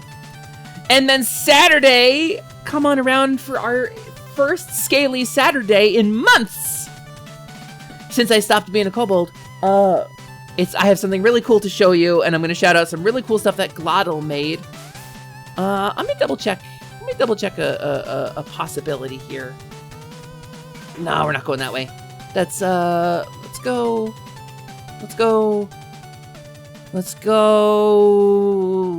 Gods, who is live? Who is live that has content that I want to subject you all to? A couple of folks are... oh, Glottal! Let's go to Glottal! How long has Glottal been live? Yeah, okay, Glottal's just starting up as of like 2 minutes ago. Glottal, you're brilliant. We're gonna raid Glottal. Gamers, Glottal's super cool. They're an artist. They're super powerful. They're really fun. They have a really nice voice. You're really gonna like their content. They're doing art today. And so we're gonna head over to Glottal. I don't have a cool raid message. Emergency stream raid maybe.